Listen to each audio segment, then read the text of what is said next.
from the campus of Bledsoe County High School in Pikeville, Tennessee tonight, as it is a Warrior versus Warrior matchup tonight, as Bledsoe County will, of course, tonight be matching up with Marion County out of Jasper, Tennessee, and that is the oldest rivalry in Bledsoe County's arsenal, dating back to 1926. But tonight, of course, is another edition of this classic rivalry from the Sequatchie Valley here tonight. Of course, Marion County comes with a record of 2-0 on the year. They have shut out both of their opponents. Of course, they've had the COVID issues just like me, so they've lost a few games they should have played. Well, Bledsoe County comes in at 3-0. The Grundy County game was basically a forfeit, and Sweetwater, of course, was a win on the field. And, of course, last week, Bledsoe County, of course, scored a smashing 49-21 win over the Wildcats of Sweetwater. Bradley, welcome to the broadcast here at James T. Warden Field. Thank you, Mike. It's good to be here. It's a little humid to be September, but there is a little bit of chill in the air as you see fall is just around the corner, so it does feel great to be here to witness this big slobber knocker here tonight. You might can say that again. Of course, last week Bledsoe County took it to the Wildcats of Sweetwater in their ever meeting between the teams, and Bledsoe County came out 49-21, and you could say at that night that was the Gunner Sweat and the quarterback Harmon Keith. Excuse me, I still have trouble saying that name sometimes. Harmon Keith show, as they basically hooked up on a lot of passes, and I'll tell you something right now. And Sweat, 128 yards receiving and 129 yards rushing. That's about 25.8 yards pull here. And Bradley, I'll let you talk while I get the phone here for a second. Right, the interesting thing about last week was when you had Harmon Keith, who was back in the pocket, also running on his wheels, giving us a look that way as well. And Gunner Sweat doing his thing last week was very well complemented by the work of Cadillac Seaver and those other guys out of the backfield, and you got to see Garrett Tharp come alive and at the receiver on the outside, and Harmon Keith with a nice pitch and catch to him several times last week. So it was a really balanced attack on the offense, the side of the ball last week, because there was really nobody to key on, as the fact that who do you look to? I mean, because there's so many different weapons being used, it's kind of difficult for a defense to key in on anybody. And if they guard the pass, it opens up the run. You guard the run, it opens up the pass. And it's kind of a, darned if you do and darned if you don't type situation. Nonetheless, Bledsoe County took advantage of it and used all their tools last week that they could, and spread the field, and the score would show you the good result of that. Yeah, they were the Farm Bureau's Player of the Week, and that's one of our sponsors for Bledsoe County football. If you have insurance needs, you don't need to be a farmer to go to the Farm Bureau, and basically they have life, home, health, auto, all types of insurance for your needs. The Farm Bureau from at Pikeville, Tennessee, a proud sponsor of Bledsoe County football, and also a sponsor of Player of the Week for Bledsoe County, and Harmon Keith and Gunner Sweat. Well, Players of the Week. Might be good to mention, Mike, that most of the time you look at Player of the Week, singular. The reason they did two last week, number one was the outstanding performance of both those guys and the team in general, but number two is the fact that there was 2 weeks that we were off, so they're trying to kind of play catch up again, and it could very well be that because of that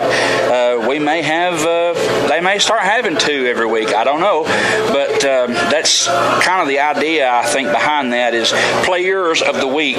If you were here last week or you watched it on the live stream, then you know both those young men played exceptionally well along with the rest of the team. And of course, this is Marion County. This is the oldest rivalry in Bledsoe County's book, and this dates back to 1926, the first year of Bledsoe County football. And that year, Marion County unfortunately won 49-7. Now, and again, my phone is going off. Bradley, I'm going to let you sit here a second here. If you think about this rivalry, Mike, it's a lot like the Bledsoe Sequatchie. Sequatchie's always our biggest rival, but Marion County is right there. We don't like them either because of the fact that they're Marion County, and nothing against the people of Marion County. It's just that's a competition, and you want to have a good look as far as that goes. But it's just similar to the way Tennessee is with Alabama. Alabama and Florida.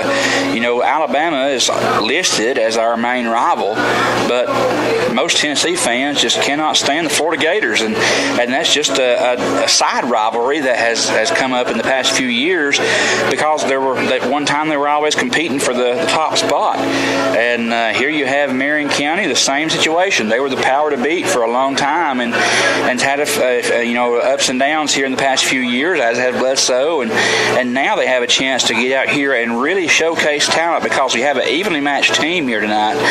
Marion County is really on the build back, and they are where they want to be, minus a couple steps. And Bledsoe County is hitting hopefully where they left off last year. And this will be the first time, if I'm not mistaken, Mike, that it is an opportunity for Bledsoe County to win 3 in a row. And has that ever happened?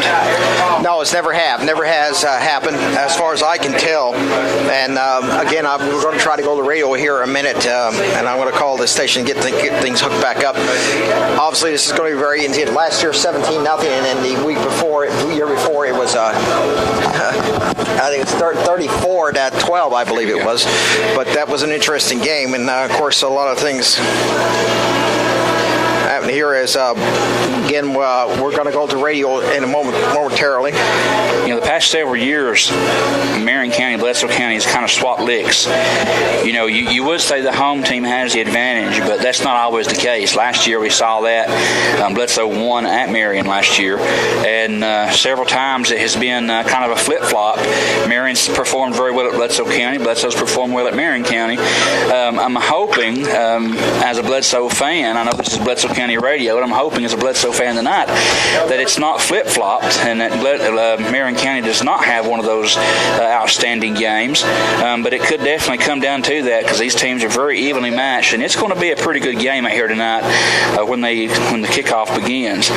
Bledsoe County is coming in running on a 2-game win streak. The active win streak is still alive at 17 regular season games still going. Bledsoe County got to try that out with Sweetwater last week. The Wildcats came over, played a kind of like a makeup game, if you will, because they had an off week and we could not play Grundy County, so they came over and played us a game here on the field last night so we can have our schedule somewhat filled up.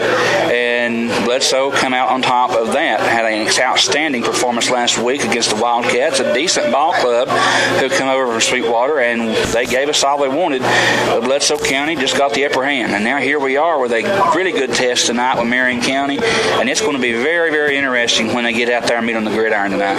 Okay, we're on the radio at the same time now. So once again, as those who are just joining us on radio, it's football time in Bledsoe County, and I sort of had to leave Bradley hanging, sort of talking to himself for a few minutes while we get everything ready. I'm used to doing that too. Okay, well, yeah, whatever. But anyway, it's Bledsoe versus Marion County, Warrior versus Warrior here tonight. We welcome everybody on WATA 1110 Pikeville, Tennessee, and of course, one of our sponsors is Bledsoe Telephone Cooperative, which are also doing the broadcast of the TV portion of the game as well. And of course, if you all your communication needs from internet to phone to all sorts of communication gadgets and devices and all that sort of thing, Bledsoe Telephone Cooperative is at the forefront of that technology. And again, they are a proud supporter of Bledsoe County football, and they are first time they are back here supporting the radio program and the TV program for those who are watching and listening to the game tonight. So we welcome you here to James T. Warden Field tonight. Of course, Bledsoe County has won 2 straight over to the Marion County Warriors. Last year, 17-0, and I think it was 34-12. I believe it was the year before. But again, we do welcome you to the broadcast here tonight. And with me, of course, is Bradley Hargis here, as this is the spotlight on Warrior football. Again, what are the keys to this game, Bradley? I know you discussed it on the TV portion, but keys to the game. Well, actually, I haven't, Mike. I've been saving that for this for obvious reasons. But Bledsoe County. Let's start with Marion County. I always start with Bledsoe. Let's start with Marion County. All right. The keys to the game offensively for Marion County. They've got to come out and they have got to spread the field like they were used to doing back in the old days. They used to run the old veer offense, kind of go up in the middle and bounce it outside and kind of keep it off balance that way. But they don't run the veer anymore, I don't believe. No, but certainly Dale Pruitt has his team wanting to spread this field, and they also have a very large offensive line for a high school. I mean, they're averaging around 250 to 260 across the front. A couple of those guys won over 300 pounds and one almost 300 pounds. There's a lot of beef on the line out there, and what that will do, Mike, is that will wear down a defensive front and a linebacking crew. So they're going to have to rely on that quite a bit to wear Bledsoe County down offensively, spreading that field, running us to death, and then popping up the middle when we're tired. Defensively, Marion County has got to watch the pass. The home run ball last week killed Sweetwater. I mean, a lot of chunks of yards was picked up, not just in the air, but on the ground. So the defense has got to play hungry. They got to play strong, stay at home, and hit their gaps. Now, Bledsoe County, they've got to come out and do just exactly the same thing. Offensively, they have got to run the ball. They've got to spread the field a little bit. They've got to use that power run. Also with the speed around the corner with Cadillac and Harmon Keith, and bounce it up inside with Gunner Sweat and even Cadillac Seaver as well. So then you got the defensively, Bledsoe County's got to come out, and they have got to get after the offensive line. They got to wear them out, be faster than them. It don't matter if they're smaller than them. It's not necessarily fighting the dog in the fight, but the fighting the dog. So you've got to get in there, and you've got to make sure that you hit low, hit hard, and make the tackle, gang tackle. Okay, well, Harmon Keith had 11 of 14 last week for 282 yards, 1 interception. And and of course, Gunner Sweat, well, he was absolutely wonderful. 129 yards receiving and 129 yards rushing. That's 258 yards. That's half the offensive total here as well. Of course, he was named. They were named the players of the game by the Farm Bureau, which is one of our sponsors for Bledsoe County football on WAT. And of course, if you want all sorts of insurance needs, your life, home, health, auto, they got that for you, and you don't have to be a farmer to go there. So the Farm Bureau in South Pikeville is the place for you to be, and they're a proud sponsor of Bledsoe County football. One of our sponsors, of course, is Stevens Pharmacy in downtown Pikeville. What do you got this week for us, Bradley? Oh, man, Stevens Pharmacy's got it all, and they're going to talk about, I want to recognize Stevens Pharmacy, but also want to recognize what you probably can't hear on the radio. One of our bus drivers, Casto Davis, passed away this week. We want to a moment of silence they're going to have. They're going to have a moment of silence for him. They have a bus down here at the end in his memory. I wonder what that bus was there for. That is the father of Carlos Davis, who was a former coach of Bledsoe County Lady Warriors and is also one of our SROs, and he was a former coach and player for Bledsoe County football. So our condolences go out to the family. Moment of silence. Reserve a moment of silence for them.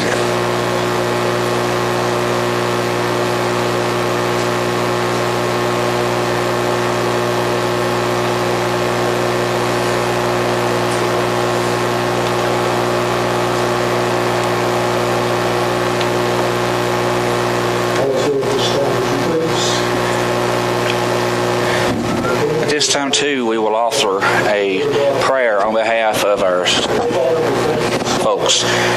Our Father in heaven, we thank you so much for this day that you've given us and the blessing that you have bestowed upon us. We thank you for this opportunity that we have to come together tonight on this field and to compete with these two school systems. We ask your blessing be with them, be with the students, be with the teachers and administration, that they be safe during the rest of the school year, that the sicknesses and things that are going around will cease. We pray, Father, for your healing for those who are struggling. Father, at this time, we ask a special prayer of comfort for the Davis family, as Mr. Casto was a very good representative of our community and being involved in our sports, and we pray that you will bless that family. We pray that your comfort will be with them and that you will be with us as we are around them. Now, as we go back to the field, Father, we ask that you will keep your hand of safety over our young men who are participating and over the cheerleaders who are participating. We pray that you will guide them and keep them safe, that we participate in this event as spectators and as players with sportsmanship and with good motives. For these things we all ask in Christ's name. Amen. And now our national anthem.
was our national anthem just being played here. And, of course, we want to give a shout-out to my sister, Roberta Campbell, who yesterday had knee surgery at Erlanger. She is back home recovering. And, so, of course, she sort of limited for a while, but what she can do. We wish her the best, and we hope that she will recover fully as well, my sister, Roberta Campbell. Your sister had surgery, and so did mine, but not on her knees. Thankfully, my sister had a good surgery today, too, and she's home recovering as well. So it must be in the air or something. I don't know. Must be in the air or something anyway. But anyway, again, Stevens Pharmacy is a place for one of our sponsors for Bledsoe County football. Bradley, what do you got at Stevens Pharmacy that I know you have COVID inoculations? Yeah, then we got a little time. Yes, Stevens Pharmacy, we have our COVID vaccines. We were giving those on Thursdays, and the reason people wonder why we do appointments and try to do them all in one day. And the reason for that is this. The Moderna COVID vaccine, once the skin is, the seal is punctured, then it is good for 12 hours. Now, there are a lot of people who will do just 1 or 2 shots out of the vial, but we are trying our best to use that as much as we can to vaccinate as many as we can so that we minimize the waste. And that's one thing that we are looking to do. That's why we ask for appointments. So please don't be discouraged if you come on a Monday or a Wednesday or something and we are not doing them that day. There is a reason. There's a method behind the madness. But Stevens Pharmacy is your one-stop shop for anything you could want in Bledsoe County. If we can't get it, we'll order it for you and promise you that. I'll tell you something right now. You've probably got that rusty needle waiting for me. That it's been rejected. I do. It's about 3 inches long, and it's a little 10-gauge needle, and it is rusty as all get out. I left it out all summer long. Now, do you have it labeled with my name on it? It does. It's got your name on it, too. But anyway, again, this is really this is really no laughing matter. COVID affects everybody. It's been affecting a lot of people here in the Valley. We urge you to get inoculated and to be safe, and that is the important thing here tonight. Bledsoe County and Marion County battling it out here tonight. Bledsoe County has won 2 straight. They have not won 3 in a row over the Warriors, but Dwayne Tabor, of course, his record is 22 and 5 overall. He's 3-0 if you don't count the forfeits, which is no contest. As for the Meigs County game, it's not likely we're going to get a reschedule on that at all this year. And of course, that was a region game, which is important. And of course, the big news out of South Pittsburgh is their coach has resigned after only coaching 1 game. They had a COVID facility, so they could not play the 4 games originally scheduled after that. But he has taken the defensive coordinator jobs with the Toronto Argonauts of the Canadian Football League. The vice principal and defensive coordinator will act as co-head coaches for the remainder of the season. And by the way, the vice principal, his name is Grider. So they got a Grider back on the sidelines. He is Vic Grider's son. So a lot of things you have. They don't have to go very far to find somebody. I mean, that's Vic can step right up into that role if he has to. And you talked earlier about this is sort of like Tennessee, Alabama. No, Squatchy Bledsoe is more like Tennessee, Alabama. This is more like Tennessee, Auburn, or Tennessee, Florida. That's what I said. I said Tennessee, Alabama is our rival, which is Sequatchie County and Bledsoe County. But and that's next week, as a matter of fact, right, at Dunlap. So Marion County is more like our Tennessee's Florida.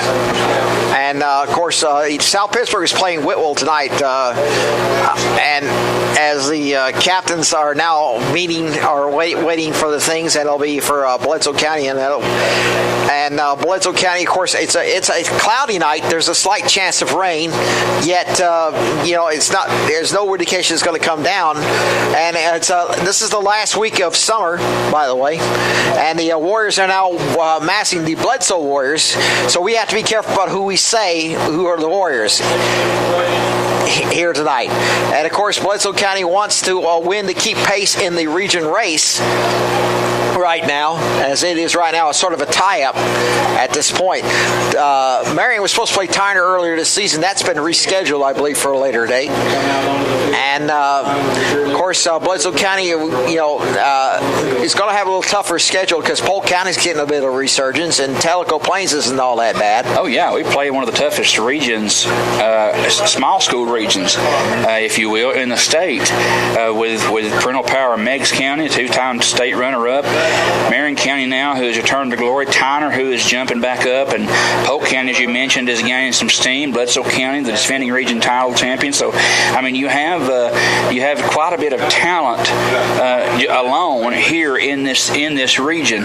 So it's going to be a toss-up when it comes down to the end between these teams. So one advantage you're going to have is we may not, and it's likely not going to meet Meigs County in the regular season. And that's a lot of people saying certain things about that, but I'm going to reserve my comments for later because you know that things tend to get taken out of context because some people just don't know when to. Well, you know what I'm going to say. Yeah, you get the idea. Anyway, by the way, Dale Pruitt has 301 victories as a head coach, and he got his 300 against the opening against Grundy County, and of course, next Friday, and here comes Marion County out onto the field wearing their white jerseys with purple pants and purple numerals. They are the Warriors out of Jasper, Tennessee, while Bledsoe County waits for that moment to come out onto the field. And as the captains again, Bradley, I don't know why the Marion County captains had not come out of the field. Now they do. Now the captains come out to meet in the middle of the field, and for Bledsoe County, that'll be Harmon Keith, Gunner Sweat, and Brady Reese. Those are the three captains for the game. And so they will shake hands with the four Marion County captains out onto the field here. I'm going to tell you something right now. There is a corridor forming here of Bledsoe County fans. Marion County, doesn't look like they brought a whole lot of fans with them tonight for some reason. I'm not sure. Well, I don't know, Mike. That side over there is pretty full. If you look around the outside of you remember the band takes about half of it. Well, if you look out the perimeter of the field, there's some standing down here. Know that there's still some over here at the concession stand. So I'm sure it'll fill up a little bit. And student section's out there in full swing on their side. You see the highlighter colors over there. Mm-hmm. So you know they're going to be ready for this game to get kicked off. And I'm sure our student section is the same way. Not in highlighter colors, but ready for this game to get kicked off. So, of course, next week, Bledsoe County will go to Dunlap to take on the Indians of Sequatchie County, which Bledsoe County won that 35-0 last year. Last year, Bledsoe County won over Marion County in a strong second half, 17-0. Shut them out. And obviously, this is not going to be a shutout by any means, I don't believe, Bradley. I don't think so. It's probably going to be one of those shootouts like we're used to the past few years of Bledsoe and Marion. And, it might be who's going to have the ball last. That might be the thing. And now the captains go over there as Bledsoe County prepares to come out of the field. As ladies and gentlemen, we wait for that magic moment. The moment that fans from Bledsoe County have waited all week long as the Warriors prepare to come out of the field here, waiting at the south end zone. We wait the magic moment. The fans are coming out, and here comes the Warriors barreling out of the field at James T. Warden Stadium, followed by the Warrior Fireball on the field. Wildfire on the field. As ladies and gentlemen, once again, it's football time in Bledsoe County.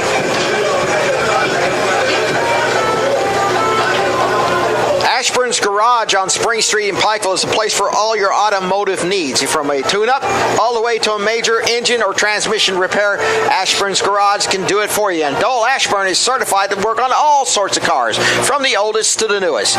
So if you need repairs at a reasonable price, go to Ashburn's Garage in Spring Street in Pikeville, a proud supporter of Bledsoe County football. Emery's Ice Cream Parlor on the corner of Cumberland and Main in the old fire hall is a place for all your ice cream products. Shakes, sundaes, you name it. And I know Bradley loves it. I love he has 2 big scoops of ice cream there.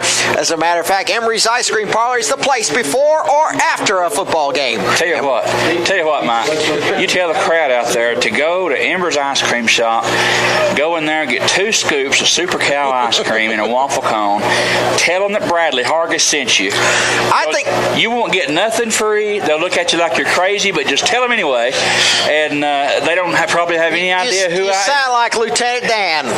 You remember Lieutenant Dan, the favorite? Lieutenant Dan, ice cream, Lieutenant Dan. Yeah, you won't get nothing for it. But just I think you need a picture of you sitting in there with an ice cream cone in your hand and everything. And the kick is up at Bledsoe County as it's football time in Bledsoe County. As Bledsoe County will receive the kickoff, and they'll down it there at the 30-yard line. I think he tripped on the turf a little bit. And we almost lost their control control of the game there for a second. Not sure what was going on, right? Lieutenant Diane. Oh, my goodness gracious. Lieutenant Diane. Anyway, it'll be first down, 10 yards to go for Bledsoe County at their own 30, as they will have the ball first down 10. Bledsoe wearing their all blue with white numerals, white and gold stripe down the pants, while Marion County's wearing their visitor whites with purple jerseys, with purple pants, and purple numerals. Bledsoe County, of course, comes with a record of 3-0. Wins over York Institute 26-24. Over Grundy in a forfeit, 1-0, and a 49-21 win over Sweetwater last week here on senior night. Bledsoe County will come to the line. They're going to go wide outs. Look like they're going to a pass-type formation. Quarterback, Harmon Keith. Snap. No, he said he's going to run with it. He's outside to the 30, to the 35. Keith to the 38, close to the 39. He is about 1 yard short. 9-yard run. Keith taking the carry as he just simply weaves and bobs his way through the line for 9 yards. Bradley, good run on first down. Good run to start the game, setting the tone early in the first play here as Harmon Keith spread those running backs out and took around to the off-tackle side and got a significant gain. Marion County just out of position on that first play. They had penetration back in the backfield, Mike, but Harmon Keith was already out of the pocket. So it'll be 2nd and 1 for Bledsoe County at the 39-yard line. Game just getting underway here, 11-17 to go in the first period. Shotgun formation, standing tailback. Looking, Harmon Keith rolls out the right, sees his man open, makes the catch at the 42. It'll be enough for a first down, 10 yards to go, 3 yards. Short pass, Bradley. Receiver. Gain of 2 on the play. Gain of 2, and it'll be a first down, 10 yards to go. Bradley, not much of a pass, not much yardage on that, but enough for a first down. Well, the key there is knowing where the first down marker is and getting past it. Cadillac Seaver had enough field vision there and experience to get beyond that marker, and Harmon Keith had enough laser shot there to get it to him before the defender got there. Big first down play right there as we keep getting closer and closer to midfield, and Bledsoe County setting themselves up pretty good for a big play here, hopefully. Ball at the 41, shotgun formation again. This time he's going to run it up in the middle. Harmon Keith outside to the 42, maybe to about the 3, probably a couple of yards out of that. Keith, guys, he tried a little bit of hole open up, but it closed up rather quickly. But looks like he did get 2 yards, so it'll be 2nd and 8. Design quarterback run there, Mike. It looked kind of like a wildcat type situation, but Harmon's our quarterback anyway, so he took the ball himself, tucked his head, and tried to fall forward, for about 1.5 yards to 2 yards. So Marion County plays pretty tough in the interior line. Bledsoe County's had the best luck running it outside thus far in 2 plays. 2 rushes, 11 yards for Keith. Shotgun formation again. Wide outs to the right of the line. Looking, quarterback is Harmon Keith. Looking, rolling out. Maybe it's going to press. Protection is going to break down. He's only going out there, and he gets about 1 yard. So a busted play gets 1 yard out of that as he goes out of bounds. Bradley, he looked like he was trying to throw to the guy, but they found that they were blocked up. We had 2 guys out here. Cadillac Seaver had 2 guys, one in front and one in behind. He checked off and looked down toward Garrett Tharp, and there was 2 guys deep with him. Not really anywhere to go, so he had to get what he could to keep from losing any yards or potentially throwing an interception. So wise job there by wise play by Harmon Keith to just run out of bounds with it. 3rd down, 6 at the 45, a gain of 2 by Keith. Shotgun formation to the right side hash mark. Keith rolls outside, goes to the left side of the line, down to the 49, and it's going to be 4th down, and they're probably going to have to punt it away, Bradley. He got about 2, maybe 3 yards out of that, but he's going to be far short of the first down by at least 2 to 3 yards. Are they going to go for a punt, or will they go for it on 4th down? Well, at the very least, this early in the game, maybe you go for a hard count. Marion County is a very disciplined team. It'd be hard to get them to jump off sides, but I have seen disciplined teams do that before. Early in the game, your emotions running high. You want to get that initial step, so it might be a good time. They're going to go for it on a hard count. 4th down and 2 at about the 49-yard line. Quarterback Harmon Keith may try a hard count. He's up under center. Waiting, calling out the play. Calls a timeout. He decides to call a timeout as the clock hits 0. So timeout is called by Bledsoe County. So at this point, with 8:56 to go in the first period, it's scoreless as Bledsoe faces 4th down and 2 at this point. Citizens Tri-County Bank in downtown Pikeville has been your place for all your banking needs. A big city bank with small town values. Citizens Tri-County Bank has loans of all types, savings and checking accounts, and an ATM machine and a safe deposit box to keep your papers and valuables. Citizens Tri-County Bank in downtown Pikeville, a proud supporter of Warrior football. Bledsoe County faces 4th down and 2 as they call a timeout here in the first period as coaches will make a decision. Looks like they may go for it on 4th down and 2, Bradley. Send the message early. They may do that, Mike. I mean, I don't see Tristan Morgan on the field to punt the ball. What they're doing here is they went out there and lined up, seen how Marion County's defense is going to stack up against their package here that they have done. They may come back to the line with this very similar setup because they may have found a hole somewhere, and they are. It's a 2-back set, but they've got them set to the other side. Man in motion. They reversed left to right. Burst it. Put a little verse on that. Hand off, tailback, slices across the middle. Outside to the 50, down to the 45, down to the 40, down to the 40-yard line. Is first down, 10 yards. Well, it's number 4, Cadillac Seavers. First down, 10. Bledsoe County at the 40. That's a gain of 12. I know it's already in the game, Mike, but that is a huge first down right there and a momentum builder for Bledsoe County, a momentum buster for Marion County, as that was a huge first down play. And they went out there, and what they did is they set up, Mike, and they seen how Marion County was going to stack up against them. They found a hole, shifted those two blockers to the right side, and there was the lane, and there's where it went. Big play. I got to tell you something. That was for 12 yards, and Cadillac Seavers 12 yards and a first down. And Bledsoe County is indicating that they are going to go for it, possibly on thing, as nowadays they shift the players out there. Whistle and another timeout by Bledsoe County. Somebody did not get lined up right, Bradley. Well, you had to call a timeout because the play clock got down to 2-1, and they finally called a timeout to keep from getting a penalty, as they did have the lineup was just a little bit mixed up. 2 guys came to the right side, should have been to the left side, but had to waste another timeout early in the game here. That's 2 timeouts in this half. Obviously, Coach Tabor not going to be happy with that. You don't blow 2 timeouts that early in this game. If you look at Bledsoe County this year, they absolutely have shown together to grinding up the yards. Remember last week they put on a show. Oh yeah, in the air and on the ground. Spread the field and spread the wealth very, very decently last week as Sweetwater just could not find an answer. And of course Marion County's a better team than Sweetwater. I got to hand it to that. But still, Bledsoe's got to play the top of their game here, and they're doing very well so far. Del Pruitt is 0-2 against Bledsoe County, so obviously he's looking for a first win here. Bledsoe County trying to look for 3 wins, straight wins against Marion County. Excuse me. Man in motion, now moving, now shifting to the right. A little bit of wing set type play. Looking quarterback, he throws out there. Harmon Keith throws it incomplete to Gunner Sweat, the intended receiver. He would have had some yardage to move if he had made that catch, Bradley. Let him just a bit. He had a guy coming off the end, crashing inside. He was trying to play contain. Harmon Keith pulled up and threw the pass a little before he wanted to, but let him just a bit too much. But you are right, Mike. There was a lot of green to work with. If he had made that catch, he'd have been a pretty good gain for the Warriors. So it'll be second down 10 after an incomplete pass. So 2 of 3 today for Harmon Keith. Keith lining up a senior. Shot up under center. 2 standing tailbacks. He hands off to the tailback. Slices outside to the 35. He's down to the 30. That's Cadillac Seavers down to the 29. Another good game for 11 yards. Seavers just pulling his way to the right side of the line. He had some good blocking, Bradley. He sure did. Stayed right behind where he was supposed to go. Let the lead blocker do what he was intended to do, and that's what you have. That's when you have a good running back right there that stays where he cuts it up when he's supposed to, stays behind his blockers, and that's what happens. You get good yards when you do what the play is designed to do. Excellent job. 2 carries, 23 yards. That's 12-yard gain on that play, by the way. Ball's at the 28-yard line of Marion County. Marion County, with 7:48 to go, is trying to stop the Warriors of Bledsoe County here.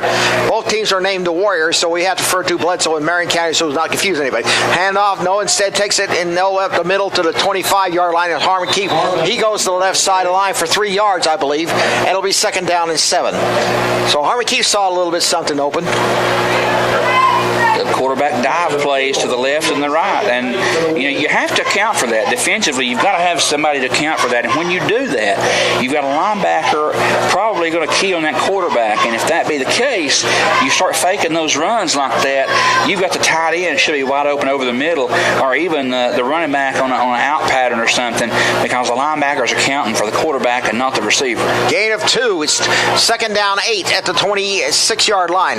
Quarterback is Harmon Keefe. He throws out, has a man open, sees the man open. He's incomplete. Garrett Tharp was the intended receiver. He hit him between the numbers, and he could not hold on to it. So it'll be 3rd down upcoming. They're in field goal range, Bradley. With Tristan, yes, we are definitely in field goal range for him. But as much as I would like to see him get out there and kick a big field goal, I would like to see 6 points as opposed to 3. Yes. 6 is bigger than 3. Exactly right. So the ball will be 3rd down and 8 at the 26-yard line as Bledsoe County facing a 3rd down situation. Shotgun formation, wideouts to the right and left of the line here. Looking back to throw is Harmon Keefe. He rolls out to the right. He sees the man there. The man makes the reception incomplete. Threw into the crowd. Lucky that wasn't intercepted. Bradley. Thrown quite high right there, and I think they threw it in hopes of maybe some contact, maybe some drawing a penalty, but Marion County's defender did not make any contact. It was a very clean play, and it fell incomplete. Of course, Marion and Bledsoe County have met since 1926, not always every year, mind you, but they had, this is probably the longest team. They used to not play each other in the 90s until 98 when Bledsoe won that 15-14. Now, you were on that team, of course, I remember. Nope, that was the year after I graduated. Shotgun formation. No, he's going to throw on 4th down. Man is there, makes the catch, and he has the 1st down. So they go for it on 4th down. So on 4th down and 8, that's Cadillac Seaver pulls it in for a 1st down. Again, there you have Cadillac knowing where he needed to be in the right place at the right time. Good pitch and catch, and Harmon Keefe getting it where nobody else could get it but Cadillac. Big play, big 1st down on 4th down for the Bledsoe County Warriors, and we're back in business here inside the 20-yard line. That was for 9 yards, 2 of 2 on 4th down tries. So Bledsoe County now has the ball at the about the 17-yard line. It'll be 1st down, 10 yards to go. Up under center is Harmon Keefe. Keefe looking, Roseanne's hands out, tailback, slices to the 10. He's down to the 5, being dragged down to the 4. He's down close to about the goal line. It'll be receivers for a good gain. Cadillac Seaver driving those feet, keeping those legs pumping, hits that seam, and he is going to have a 1st down, Mike. First and goal. 11 yards on that play, by the way. So 1st down, goal to goal at the 6 for Bledsoe County with 6:05 to go. They've driven it from their own 30 down to the 6-yard line of Marion County. Last year, as you recall, halftime was 0-0, but in the second half, Bledsoe came alive.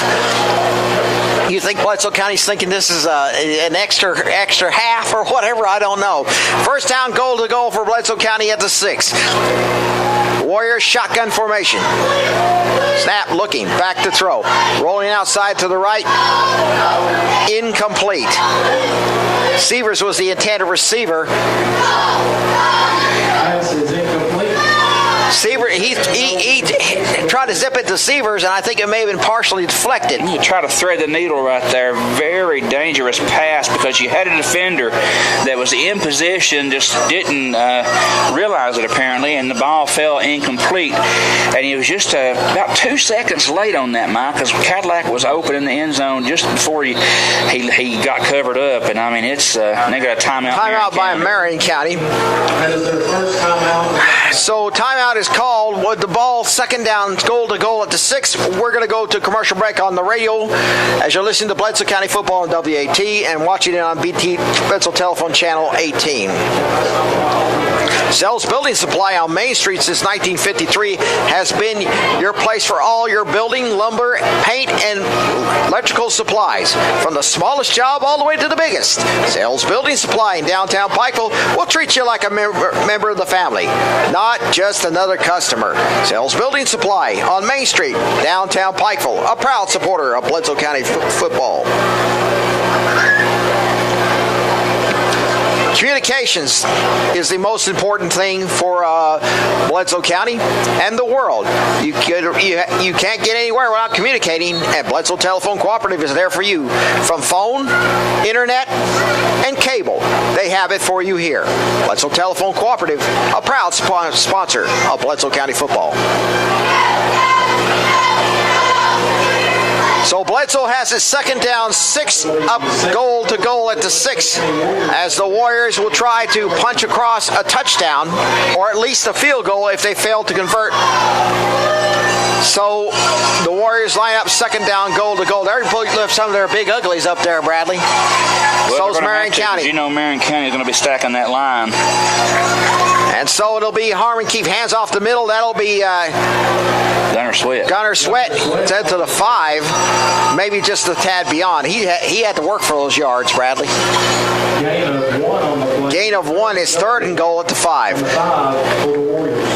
Beautiful night here. It's the last full week of summer. I think I see some. I'm not sure what I saw. It looked like a little lightning. Not sure. I don't think there is. I hope not. Well, there is a chance for rain here later on. I'm not sure if it's going to be any storms, but I think it's a 15% chance of rain around 9 o'clock, 8 o'clock and 9 o'clock. So we're getting close to that. Third down, goal to goal at the 5 for Bledsoe County. Man in motion from left to right. That'll be Tabor, I believe. Hand off to the tailback, slices across the line. I don't think he got much of anything there. Cadillac Seavers trying to go to the left side of the line and didn't get much. Well, he is inside the 5 here. Now we have 4th down and goal. Here comes Tristan Boring to try to field goal. So Bledsoe County is at least going to try to get some points on the board here with 4:29 to go in a scoreless game, as it'll be Boring there to hold will be Harmon Keith. Snap down. Kick is up high enough. Is it good enough? Is it long enough? Yes, sir. 3-0 Bledsoe County. So the first drive, didn't coach a touchdown, at least a field goal, as Bledsoe County leads 3-0 with 4:15 to go in the first period with the score. Bledsoe 3, Marion County nothing. As you're listening to WAT AM 1110 Pikeville, Tennessee, and watching it on Bledsoe Telephone Channel 18. Elite Market on Main Street is your place for all your gasoline, sodas, and snack supplies. If you need a loaf of bread, they got that for you. If you need gas, they got that for you too. Or you want to get yourself a soda, a Slurpee maybe. That place, Elite Market, is the place for you. Elite Market on Main Street in downtown Pikeville, a proud supporter of Bledsoe County football.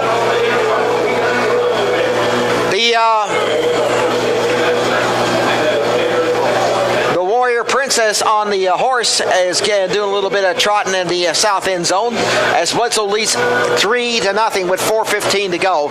So 7 minutes and 45 seconds was the drive. A good long drive, Bradley. Yes, it certainly was, and it milked a lot of the clock off, and Bledsoe County controlled the tempo of the game with that drive. It wasn't anything flashy. They just went out there, and they went north and south and pretty much ran over Marion County in the first possession.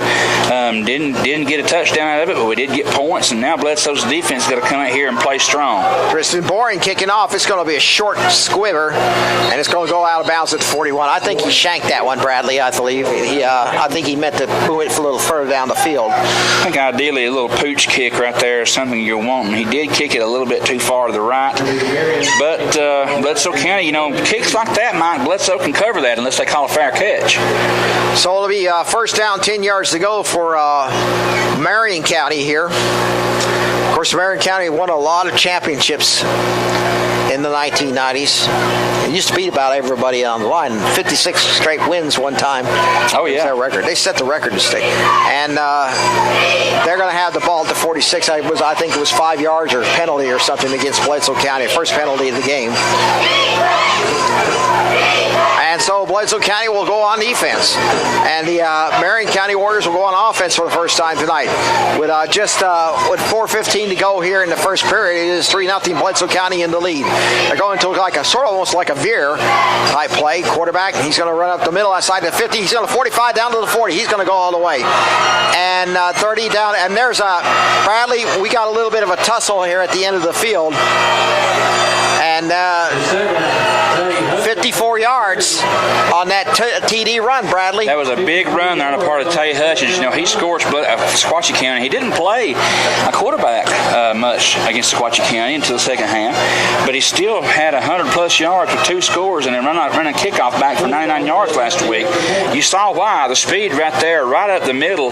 Bledsoe County just found himself out of position, and big hole opened up, and he went right through it and went all the way to the house. That was a 10 drive, took 10 seconds off the clock, and it's 6-3 Marion County. As a matter of fact, this is the first time Marion County's been scored upon this year as they go to a big of a mutter type play. Kick is up high enough, and it is good enough. So Marion County leads 7-3. One play, 54 yards, 10 seconds off the clock. Bradley? Well, if you're going to answer, that's the way to answer. And much the way Bledsoe County did last week. So the Bledsoe County Warriors now, they get to go back out and try their hand at it. And, and that's all well and good. If they want to be, flashy and score on one play, that's fine. If you can score, do it. But the Warriors, what they're wanting to do is they're wanting to just grind this out, control the tempo of the game, and continue to put points on the board. Obviously, the coaches are having a few words with the defensive players as they really have not done here. Bledsoe County has won 2 straight over Marion County. They have never won 3 straight. And Bledsoe County will be back to receive Cadillac Severs, and Gunner Sweat will be back deep for the Bledsoe County Warriors. That looks like about around the 20 or 15-yard line. Of course, next week Bledsoe County will be in Dunlap for, there's 3 words to describe that. The border rivalry, Bledsoe County versus Sequatchie County. The game time will be 7 o'clock. We hope that we help the fans show up for that game, as they always will do. And so Bledsoe County trailing Marion County 7-3. Going to be a squibber. High kick, he'll try to get it down to the 25, down to the 30, shows it out to the 35. So it'll be first down, 10 yards to go, a return of 6 yards. And so it'll be at the 35-yard line with 3:59 to go here in the first period. 7-3, Marion County leads in the first quarter. And so the ball will be at the 34-yard line. It'll be first down, 10 yards to go for Bledsoe County at this point. Their first drive, it took quite a bit of chunk off to 7 minutes and 45 seconds. Got a field goal out of it. Marion County answered back with one play, 54 yards, 10 seconds. And that's the long and the short of it, supposedly. That Hutchins kid is preseason, I believe, is picked to be all states. I mean, he's definitely got some talent there. Back to throw will be the man is there and makes the catch. It's intercepted. And he takes a return as Gunner Sweat was there to try to pull it in, but the defensive back got it in there, and defensive safety, he's going to try to run it back all the way down to the 33-yard line. And there's a flag. It's going to be for a late hit. It probably against Bledsoe County. Chance Boynton was your intended receiver on that. And now you have number 56 in Marion County taunting the Bledsoe County side here a little bit. So that's one thing you don't want to do is awaken a sleeping giant. It's intercepted, and let's see what the flag is for. It was thrown at the end of the play. And there's a flag. I think he just threw a little too long on that play, I think, Armin Keith. Unsportsmanlike conduct against Bledsoe County.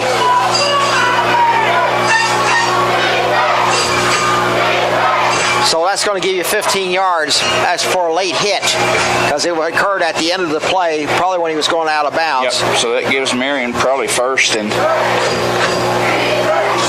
first and close. So that drive went wrong as Harmon Keith threw, I think it was Gunner Sweat. No, number 33 was the Chance Boynton was the intended receiver. I'll take your word on that. After the penalty, Marion County will have its first and 10 inside the 20. Marion County players, of course, remember the 2 losses they've had in the past 2 years to Bledsoe County. They would like to sort of correct that. 7-3 is the score. Marion County with the ball at the 17-yard line. Going to try to run it up the middle, bangs it outside, maybe about a couple of yards. Second down upcoming.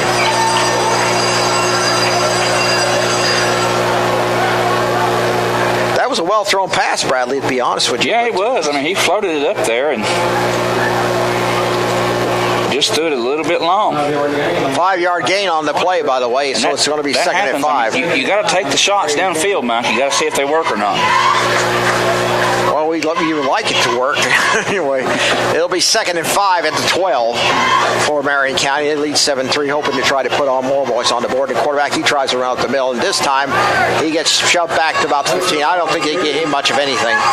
Third down upcoming. You know what they used to say, Robert Nealon and Bear Bryant used to say, 3 things can happen when you pass, and 2 of them are bad. The interception and the incompletion. Right. So, a lot of coaches. There's one coach that said got beaten 62-13, and he said, "I said, well, we won 13-0." I said, "What about the guy who pointed to 62 points on?" He said, "That was passing. That's not real football." He didn't believe in passing. He just believed in running it. Well, that has its place. It's the shotgun formation, third down and goal to go at the 12. No gain on that play, by the way.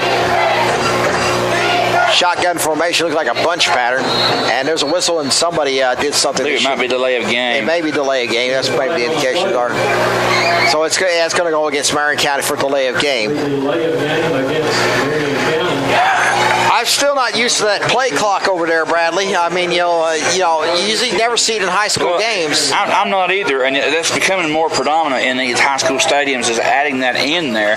That is a luxury. We need a big screen TV. That'll be the ultimate. Oh yeah, like Alcoa. The jumbotron. Like Alcoa, yeah. That would really give us something there. We said we can try to get some of the people to do that. Get Jason to do that. What I'd like to have in Dallas, we'll just put one right here across the top of the field. Yeah, that'd be a fun job to do. Maybe third down and 10. Go throw downfield. The man is there, makes the catch. It'll be incomplete. Tipped. I think he got off the end of his fingers. He had a touchdown if he managed to pull it in, but I think he just tipped off the edge of his fingers, Bradley. So it's going to be fourth down, and Bledsoe County, now has pushed Marion into a fourth down situation. So what will they do? Will they go for it on fourth down or try a field goal? Well, they've got a dandy field goal kicker, and it does appear they're going to line up for that, Mike. But you got to watch a fake here early in the game with the lead this far in Bledsoe territory. 2:11 to go in the first period. 7-3 Marion. Marion intercepts the pass and gets it down deep into Bledsoe territory. So waiting for the snap of the field goal. Snap down. Kick is up. Does he hit it? He hits it. He's good.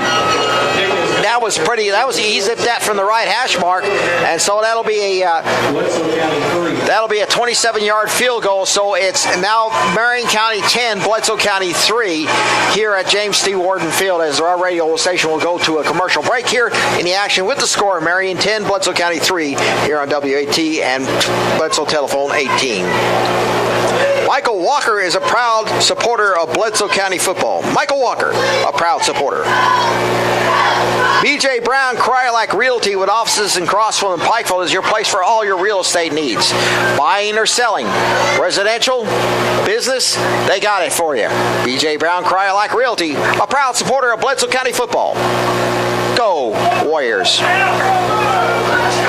Bledsoe County, of course, trails 10-3. They had an interception return, but Bledsoe managed to stop them on a third down and 10 situation. And despite the penalty for unsportsmanlike conduct, Bledsoe was lucky to get away to only being burned for 3 points. Well, that speaks volumes for them, because you mentioned with the turnover, with the penalty, and with a potent Marion County offense, held them to 3 points. You'd like to hold them to no points, but 3 points is better than a touchdown. And as you said a while ago, 6 is bigger than 3. Even in Common Core math, we can understand that. So we definitely want to get out here on the field now and get our offense back on board and tie this ball game up. Bledsoe County will receive back deep. Is Sweat. And he'll try to make a return on to the 25. That'll be Sweat outside to the 30. Sweat to the 35. Sweat down to the 40. Good return on by Sweat, 20 yards, and it'll be first down, 10 yards to go. So Gunner Sweat had a little bit of steam built up, but he got tackled at the 40. And so Bledsoe County in good field position with 2 minutes to go in the first period. It's 10-3 Marion County. Bledsoe County has an opportunity to try to get something on the board here. Ball at the 39. It'll be first down, 10 yards to go. Of course, next week, we'll be at Dunlap for the annual Bledsoe Sequatchie County as they'll get to play on that Brillo pad at Dunlap. I wonder if they're saving me a chair this year. Well, I'm sure that they got that chair hanging up on a wall as a trophy. I know one thing. They have one less chair than they had last year. Killer. Anyway, first down, 10, shotgun formation. Handoff, tailback. That's Cadillac Seavers. Seavers rolling outside. Breaks one tackle, has one to the 40. Outside down to the 44-yard line. Gain of 5. Cadillac Seavers on second effort gets 5 yards. Second down, 5. I'm sure they'll probably have that mounted like the deer heads up there to say this is the chair that Bradley killed on that day 2 years ago. I'm thinking it might be a good idea to broadcast from the stands, and the reason for that is so we can see the clock and get a feel of the crowd. Squatch County is a pretty hospitable place, but I think they made those windows too small for some strange reason. They definitely did not. I'm going to talk to George Hamilton about this one. Not a very football-friendly design. Ball at the 44, second down, 5. Looking, handoff, tailback up the middle, bangs it outside to the 15, and he got a horse collar, and there's a flag thrown, I believe, at the end of the play. And gain of 6, and it's enough for a first down. There is a flag thrown at the end of the play, so they're going to get them for horse collaring. I do believe so. I didn't even see that referee. I think we referred to as neck yanking. I think the referee came up off the bottom of the pile. I think he might have had the ball himself, but he just emerged from the crowd. And here comes the referee to give us his decision. Is that a personal foul? I'm not sure. It no flag. Wave off, so it's no flag. But they got enough for a first down. So. Oh my goodness. Yeah, I think maybe he had to be higher up. I think he was yanking him by the jersey, not a horse collar. Well, Ray Charles could have solved that one. Don't start singing "I Can't Stop Loving You." My goodness. Well, first down to first down right at midfield. We'll take it. My heavens. I think when he was yanked him by the jerseys, it wasn't exactly where it was supposed to be. Well, it still wouldn't matter if it was around the neck. I mean, whether it be shoulder pad or jersey, a horse collar is a horse collar. Yeah. Shotgun formation, first down, 10, Bledsoe County. That'll be Harmon Key. Key throws it a short pass out there. It's going to be incomplete. He had pressure on him, Bradley. They were coming at him. Incomplete. Yeah, he had a flood of defenders on the right side just crashing down. Really knocked the rollout pattern out. It had been done well just to pull up and look for a receiver and rifle it in there as opposed to float it in. But he got rushed and he made a decision and it fell incomplete.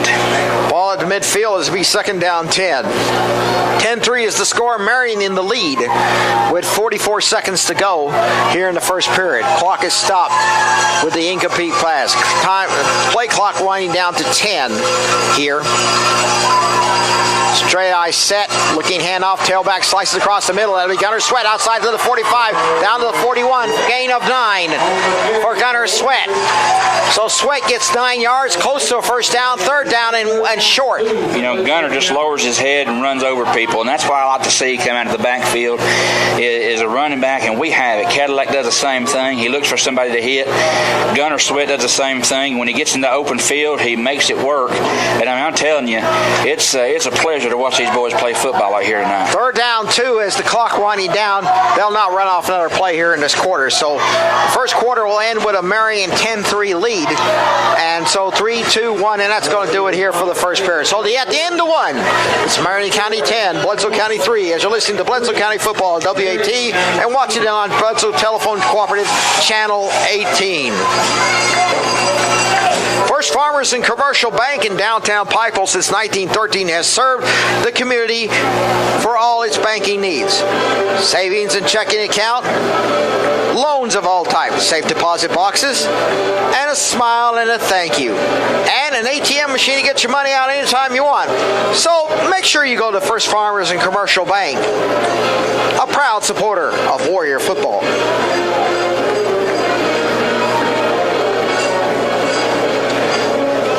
Howard Upchurch, attorney-at-law, has served the community for many, many years as their primary legal advice. Howard Upchurch, of course, founded WAT, which you're listening to this game here tonight, and has been a proud supporter of Bledsoe County football. Howard Upchurch, attorney-at-law. Go Warriors!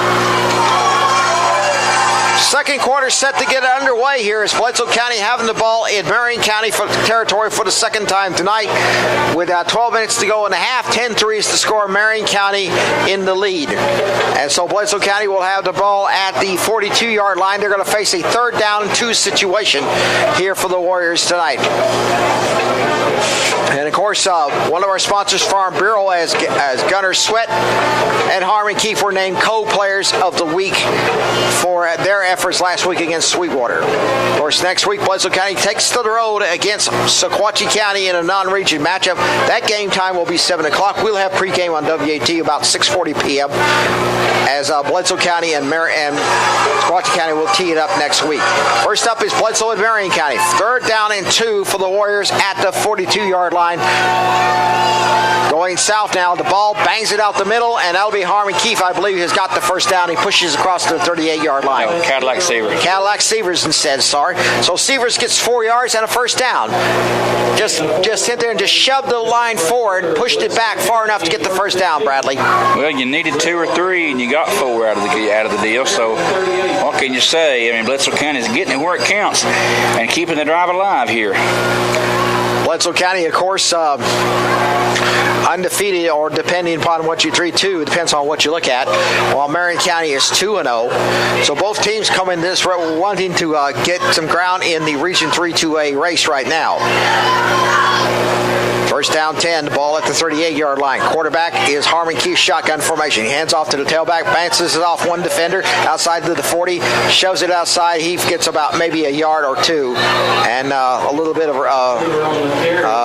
roughhousing there. And it'll be a gain of about, looks like about 2. Looks like a gain of 1 or 2, Bradley. Looked like they were sending the house on that play, Mike. They got the handoff in the backfield and looked up, and there was some white jerseys coming right at him. He juked away from one and just lowered his head and fell forward like a shot of a gun, trying to get what he could. Positive yards out of potential big loss. So definitely a heads-up play there, part of Cadillac Seaver. Second down 9 at the 37-yard line. They'll have it at the 37, so it'll be second down, a long 9. Shotgun formation, standing tailback. Wide outs to the left and right of the line. Harmon Keefe rolls out to the right. Keefe throws downfield. The man there makes the catch. Pass is complete, so Cadillac Severs, and I think he's close to the first down. He's going to be about a half a yard short, I believe, Mike, from what I can see here. And but that was definitely a good pitch and catch. It took a hard lick in the back. Yeah, they knocked him out of bounds, but that ball will be at about the 29-yard line, so he's going to be about a yard short. 3rd down 1. So you're going to look for a quarterback sneak or a little bit of dipsy-do here. So a little trickeration maybe as Bledsoe brings up their big uglies, and so does Marion County. They're going to do a bit of a bunch type pattern on 3rd down 1. Handoff, tailback, last week Gunner Sweat outside. He gets to the 35, 25 down to the 20. He's down to about the 17-yard. So Gunner Sweat, he gets 12 yards and a first down and 10, Bledsoe County. You know, when you need a few yards, you give it to the big guy out of the backfield. Seemingly a fullback with halfback speed. Gunner Sweat just powering through, getting the yard and more, and running over a couple Marion County defenders as they just did not know how to bring him down. And almost broke that one, Mike, but got tripped up there. Gunner Sweat was a force of nature last week. Indeed he was. 11 yards on that play, by the way, for Gunner Sweat. Shotgun formation, standing tailback. And that'll be Keith. They hank it outside. Keith down to the 15. Keith down, shoves it down to about the 13. So Harmon Keith gets 5 yards on that, and a second down, a short. Bradley, you got to love how this Bledsoe County team has done in the past 3 years. Ever since Coach Tabor's come in there, he's put that system in, and they have bought into it. Really sharing the wealth quite a bit. I mean, that's one thing I enjoy watching is you don't have one or two players that do it all. I mean, you can't key on one or two because you got Gunner Sweat, you've got Harmon Keith, you've got Cadillac Seaver, you've got Garrett Tharp as a receiver out there, and looking hands off, tailback, Gunner Sweat down to the 10, down to the 5, touchdown, Bledsoe County into the end zone for a touchdown. And there is a flag, however, I believe it may be against Bledsoe County and may be brought back. There's 2 flags actually. They marked him down at the 1, but either way, it's a flag on the play. It's probably going to come back a little bit. It may be a hold or false start. Let's see what the situation is. And there's looks like Gunner's limping. So as he maybe a cramp. Block on Bledsoe County. Block against Bledsoe County. Explain to everybody what a chop block is, Bradley. Well, anytime someone out of the backfield or a receiver crashes in and blocks below the waist, used to, on the offensive line, you called it a cut block, where you just went toward the knees and just drove them out. They tried to outlaw that for the very reason of people blowing their knees out and causing injury. So they've called it a penalty now, especially if it's come out of the backfield or from a receiver or somebody from the side coming in and hitting somebody below the waist. You definitely don't want to hit those knees like that. Second down, 21 after the penalty against Bledsoe County for a chop block. And the ball will be at the 29, so that's going to be a loss of 15 yards on that play. So Gunner Sweat has gone out with an injury, apparently. It's rolling outside to the left side of the line. That'll be Harmon Keith outside to the 25. Harmon Keith to the 20. He's out of bounds at the 17. So he gets 12 of those yards back, Bradley. Well, just right back in business here as it's going to be third down and almost back to the original line of scrimmage, Mike. He got over it. Play will be back to about 3rd and 10 now. Third down 10, and the ball will be at the 18-yard line, so he gets 11 of that back. So with 8:24 to go here in the first half, Bledsoe County trailing 10-3. I do not see Gunner. Gunner's here on the sideline or looking at that ankle. I believe they might be going to tape that up with him for him and get him back out there. I think he may have just turned it a little bit. It'll be third down 10 at the 18. Harmon Keith rolling out to the right line. Shotgun formation. Going to throw downfield. The man is there. Makes the catch. He caught it. He caught it. I don't believe it. Cadillac Seavers. He leaped up there and he over to the defender pulls it down. First down. If this were college, I would ask for a replay because I don't think Cadillac ever touched the ground because he was upended by the guy that hit him and he fell on top of the guy who was on the ground. Auburn when they were against Oregon in the national championship game, how they did that. They looked like they stopped it, but he got up and he ran it all the way down. They kicked the field goal and won the national title for Auburn. He may have touched his knee, but I don't believe he did. But man, what a play and what a good heads-up idea for him to just jump up and keep on going in the event that the referee saw the same thing that I saw. Of course, I've been wrong before, believe it or not. First down, goal at the 5. We'll get into that later. Anyway, first down, goal at the 5. Hand off, tailback, slices across the middle. That'll be, I think, Seavers. He hands it about the 2, 3, maybe the 2. And they're still pushing before the whistle finally stopped everything here. Of course, I've never been wrong. Right. I made a misstatement, but I've never been wrong. Yeah, speaking of lightning earlier, I think something's fixing to strike right here. You making a statement like that? I think I might need to go over here on the far side with Bart Cagle and Derek. It'll be second down goal to goal at the 3, a gain of 2. So Bledsoe County still has 2 downs on which to work something here. Bledsoe County trying to at least tie this game up here at this point. Shotgun formation, handoff. Keith, he throws, he's getting pursued, he's going to be sacked. He had no chance at all getting that off. He was going for the end zone and he could not get anywhere, so it's going to be, it'll be 3rd down goal to goal, I believe, or is it 4th down? Well, he was taking a good hard look down in the end zone there, and there were just really nowhere to go, and did not see the guy coming until it was just a little bit too late. He couldn't juke around, and he had to just take the sack. Loss of 10, so it's 3rd down goal to goal at the 13. One thing that does do, Mike, is it opens the field up a little more for those out pattern and hitch patterns they've been running all night. Bledsoe County shotgun formation, standing tailback. Wide outs to the left and right of the line. Harmon Keith has time. Sees a man. He's going to throw it out there down to the 2. He's down to about the 2-yard line, so it's going to be Cadillac Sievers. Garrett Tharp. Tharp tried to make the catch. Looks like he was trying to go to the end zone, but couldn't quite make it. So it's going to be 4th down and goal to goal. So Bledsoe County has a decision to make. A field goal or a 4th down try. They're 2 of 2 on 4th down tries, Bradley. Well, you got your steamrolling running back right here on the sideline getting his ankle taped up, but you've also got a steamrolling running back in the backfield still with Cadillac Seaver. So I look for them to probably go for it here, to be honest with you. It's what I would do. Timeout is called by Bledsoe County, I believe. And timeout is asked for as they call their final timeout to decide what they'll do on 4th down goal to goal. Twice they got backed up by penalty and by a sack. Twice they got in range. They're 2 of 2 on 4th down tries. Marion County is anticipating that they will go for it. What will you do as a coach, Bradley? I know you have done some coaching. Well, one of the reasons why they called the timeout, I think it was to give them time to get that ankle tape for Gunner Sweat. You see him standing up now, going over toward the. Going to take a couple runs here, practice runs. Oh, and he's coming up still hurting. There. He's still got a little pain in that ankle. Kind of see what we got to work with here. Jason Reel's going over there to look at him. I don't think he's going to be quite ready yet to go back into the game. I wouldn't be surprised if they. But a guy like that to be injured, you know, with a sprain or.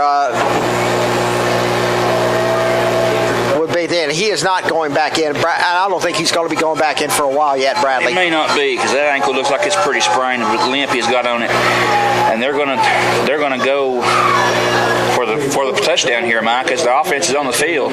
So the offense is on the field. Marion County anticipating they're going to go bunch up with their monster package, and they're going to get their big uglies out there, as Keith Jackson used to say about players. Now, I know it's still early in the game, Mike, but this right here could be the shift that either team is waiting on. 4th down goal at the 2. 4th down goal at the 2. Bledsoe County will try to run in the middle. It'll be Cadillac Sievers and it'll be Harmon Keith. He goes out there. Does he make it in the end zone? There's a flag thrown. He got in, but there's a flag on the play. You don't know how that going to. The referees haven't signaled touchdown. I thought he fell over the goal line, but they threw a flag. That's just as he did. Let's see what the referees will say here.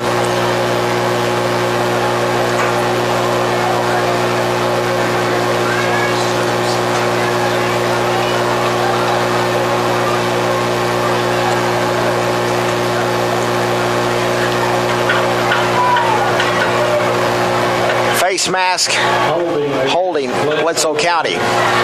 So that's going to give them 4th down again.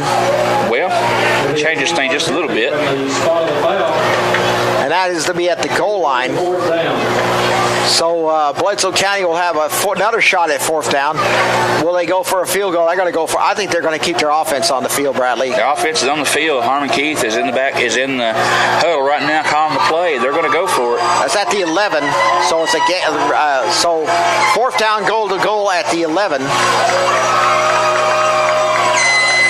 As you said, it gives them a little more room to work here. 4th down goal. Shotgun formation. Back to throw at Harmon Keith. Throws that there. The man is there. He makes the catch. Does he get in the end zone? Yeah, nice. A flag. Pass interference. Pass interference Yes, sir. That is going to give Bledsoe a fresh set of downs, and more importantly, at the 5. It'll be half the distance to the goal. That'll be at the 5, Bradley. That's where they'll place it if it is a pass interference call. If that goes against Marion County, that's going to give Bledsoe County a fresh set of downs. First down and goal to go at the 5. And it's Marion's turn to foul up on that one, Bradley. Well, a judgment call right there, Mike, but he was in his face. He did have his arms up there and I think he pushed off. Your job as a defensive back is to keep the receiver from catching the ball, obviously, but you can't touch the receiver in the process. He pushed off, so that was before the ball got there. That's pass interference. So it's first and goal to go at the 5. Bledsoe County has a fresh set of downs. First and goal for the Warriors. Fourth down and goal. It's not automatic. Fourth down and goal. Looking, rolling outside to the right. Harmon Keefe, he throws there. The man is there, makes the catch.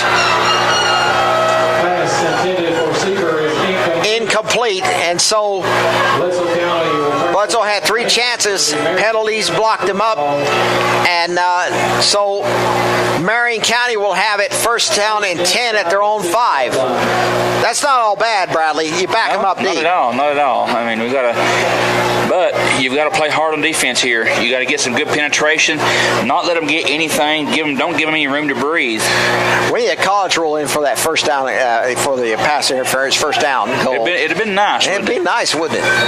But anyway, Marion County will have the ball first down and 10 at their own 5. And Bledsoe's defense is on the field once more. As the crowd shouting defense. Hands off, tailbacks.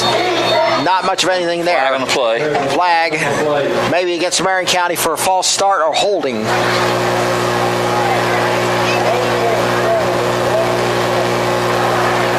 Bradley, this has been a sort of a low-key game so far. Dead ball, legal procedure on Marion County. Marion County will be half the distance to the goal. That's going to push him back to the 2. Bradley, this has been sort of a low-key game. He started out quick and then just slowed down. Yeah, it's kind of leveled out here, Mike, as neither team capitalizing on much the last couple possessions. 4:46 to go. It'll be it'll be first down 12 after the penalty against Marion County. Swinging outside, looking, handoff, tailback, slices there across the middle, maybe to the 5. That's about it. Original line of scrimmage. Second down. You playing with the mouse again? That's a moth, Brad. I know what it is. I'd just rather leave me alone. Get out of my face. Second and 9 after a gain of looks like about 4. So second and 9 at the 6. But if Bledsoe can hold him there, second down 9. Be a good place for a turnover on part of Bledsoe County. Absolutely. Is getting that ball back. Again, handoff, tailback, quarterback. He's going to run outside. He's being pursued, flushed out of the pocket. He gets about a yard. That's about it. Harmon Keefe there to finally bring him down. They had that guy scrambling, and he really could have no room to move. And Bledsoe County now stopping them with only a gain of 1. It's third down and 8. Big time tackle right there on Harmon Keefe. They had 2 guys out there. He's trying to spread the field and turn it up at the sideline, but he just couldn't go anywhere. And Harmon was there for the big tackle. I don't see Gunner Sweat anywhere on the sidelines. I think they went ahead and took him into the locker room for a few minutes to try to massage that ankle a little bit and loosen it up. Third down and about 8 to go for the Warriors. 3:20 to go here in the half. 10-3 is the score. Marion County in the lead. Back, hands off, slices. No, sir. Gets to the 10 and maybe the 11. That's about it. Not much of anything at all. That Bledsoe player was, I think it was Chance Boynton on him, and Chance Boynton brings him down. Gain of 4. It'll be fourth down and 4. So Marion will have to punt it away. So Bledsoe's defense puts the stop on them. Yeah, this is definitely a punt type situation as the Bledsoe County Warriors really bowed up right then. Did a good job turning over on downs and holding them here. deep in their own territory. 10-man rush on for the for Bledsoe County. Marion back at his goal on his goal line. Snap down.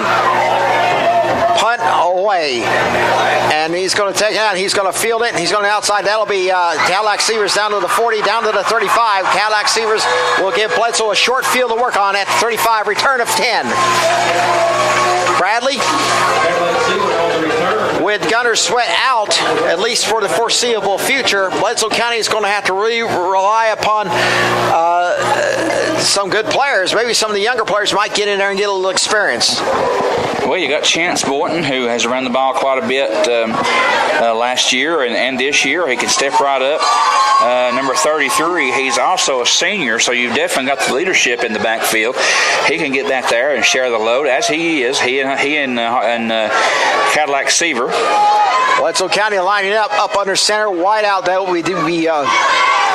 be Seavers.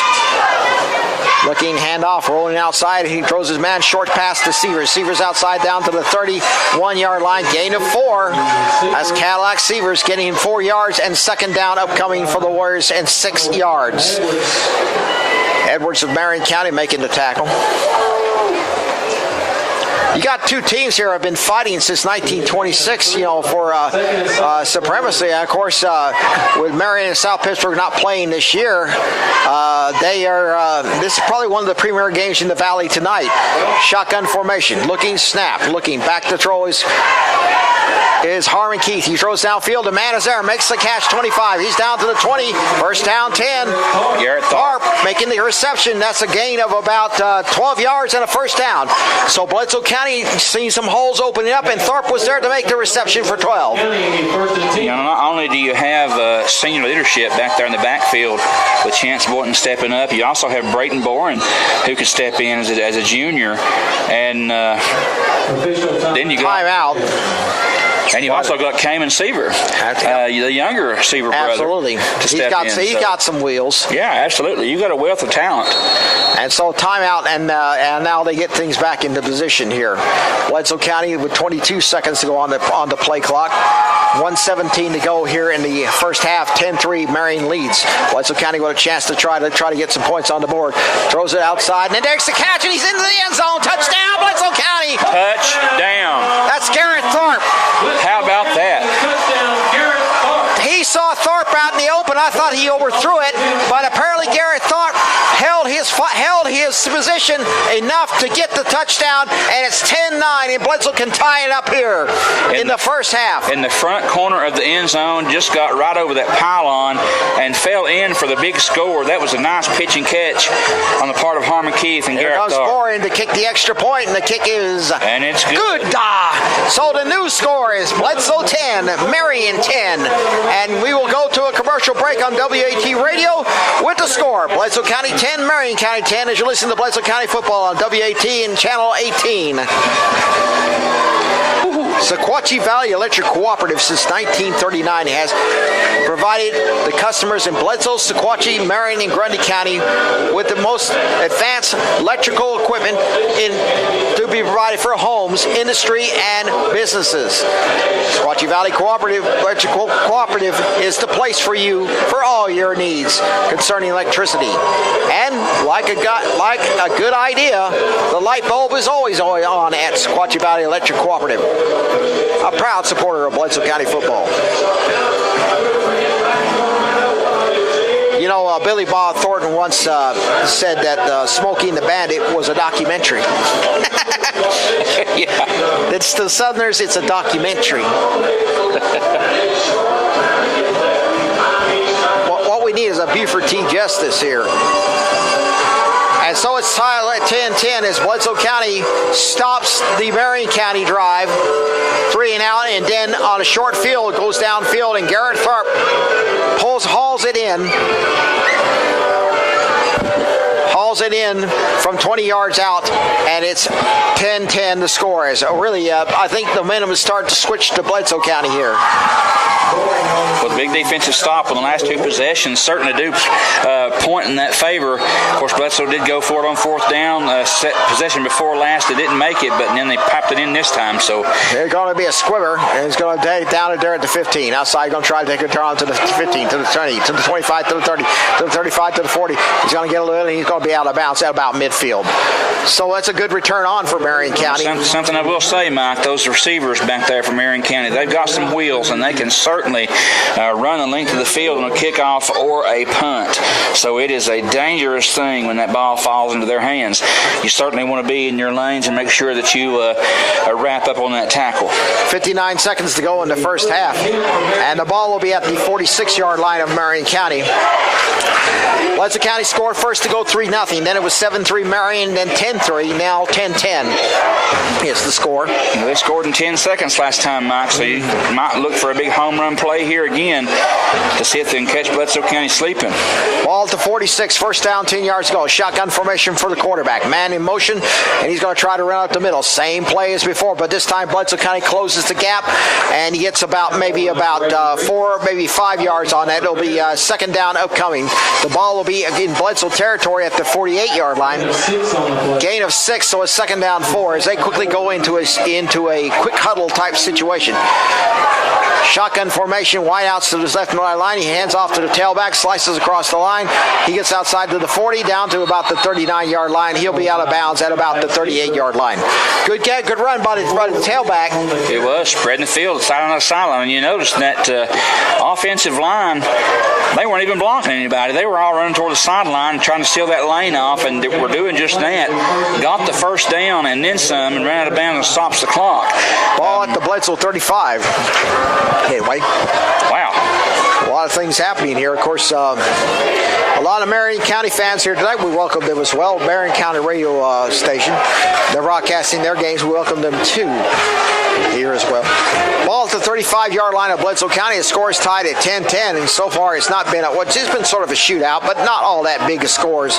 As a matter of fact, shotgun formation, and somebody jumped, and it's probably going to be delay of game, or it's probably going to be Marion County. Marion County had to call a timeout to prevent a delay of game here at this point. So with 30.8 seconds to go, it'll be first down, 10 yards to go. So let's look at one of our other sponsors here tonight. Is Putnam Reed Funeral Home on 127 South. Is a proud supporter of Bledsoe County football. And Putnam Reed, has served the community for many, many years to help in the most difficult time of a loss of a family member. Putnam Reed Funeral Home in Pikeville, a proud supporter of Bledsoe County football. The Farm Bureau in South Pikeville is a place for all your insurance needs, and you don't have to be a farmer to go and get your insurance. Life, health, home, auto, they got it for you there. And they are also sponsoring Player of the Week for Bledsoe County football. So Farm Bureau is a proud supporter of Bledsoe County football.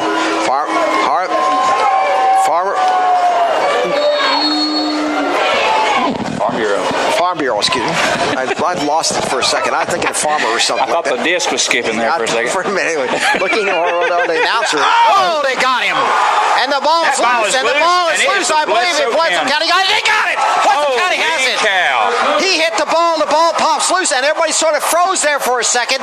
Then Bledsoe realized the ball was still live. Everybody and their brother were looking deep. He was rearing back to throw that all the way to the end zone, and Bledsoe County got there and just lowered the boom on him, took him down, and he fumbled the ball. What a play on the part of Bledsoe County's defense. You can hear that crowd out there. Who got that sack? I'm not sure. Eli Tabor. Eli Tabor, the coach's son, got that sack. He went running. He just boomed, and he dropped him for a big, big play. And Bledsoe County's on offense. First down, 10 yards to go. Both teams have turned the ball over once tonight. Shotgun and up under center is quarterback. Looking Harmon Keefe. Hands off to the tailback. Up to the middle to the 45. Down to the 46-yard line. That's a gain of 3. We have still seen, we do not see Connor Sweat out there. He is probably in the locker room being looked at by the coaches.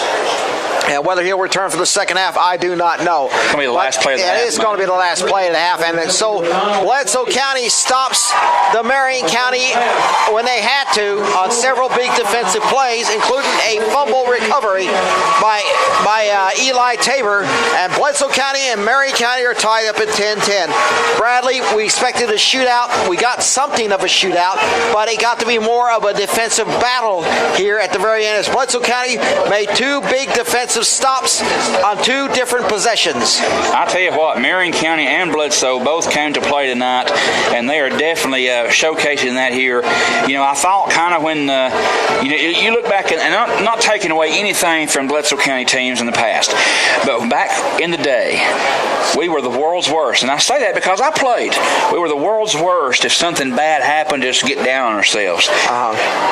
That attitude, you don't see that in this team, and you have it in the past few years.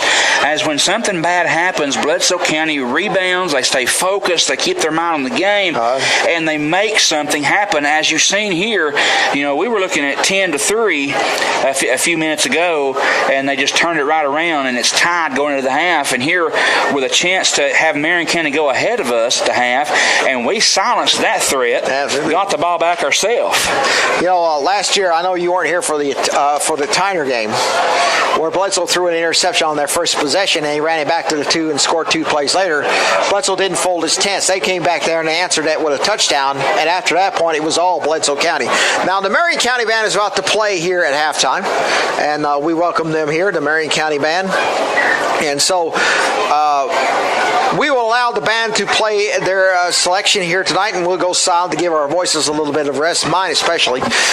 So at halftime, it's the Marion County Band. The 2021 Marion County Pride of the Valley Marching Band. Band director Steve Burdick. I'll try to get some scores here, Mike, to update everyone as we go along. Okay, absolutely on that. So the Pride of the Valley Band is about to play here tonight as Bledsoe County and Marion County are tied at 10-10 at the half. First Sergeant is Victoria Chu. Staff Sergeant are A.J. Garcia and Stephen Cooksey. Women's Section Leader is Laurel Delgado. High Brass Section Leader Blaine Fuller. Low Brass Section Leader James Carter. Percussion Section Leader Gloria Chu. Color Guard Captain Savannah Stevens. Drum Major, is your band ready?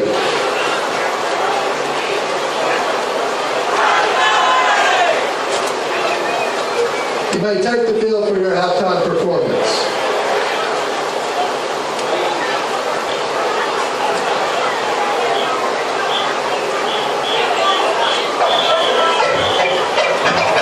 Ladies and gentlemen, for your entertainment, the band will be performing their Latin Nights tour. Songs to include El Comanchero, Douglas, and Santana.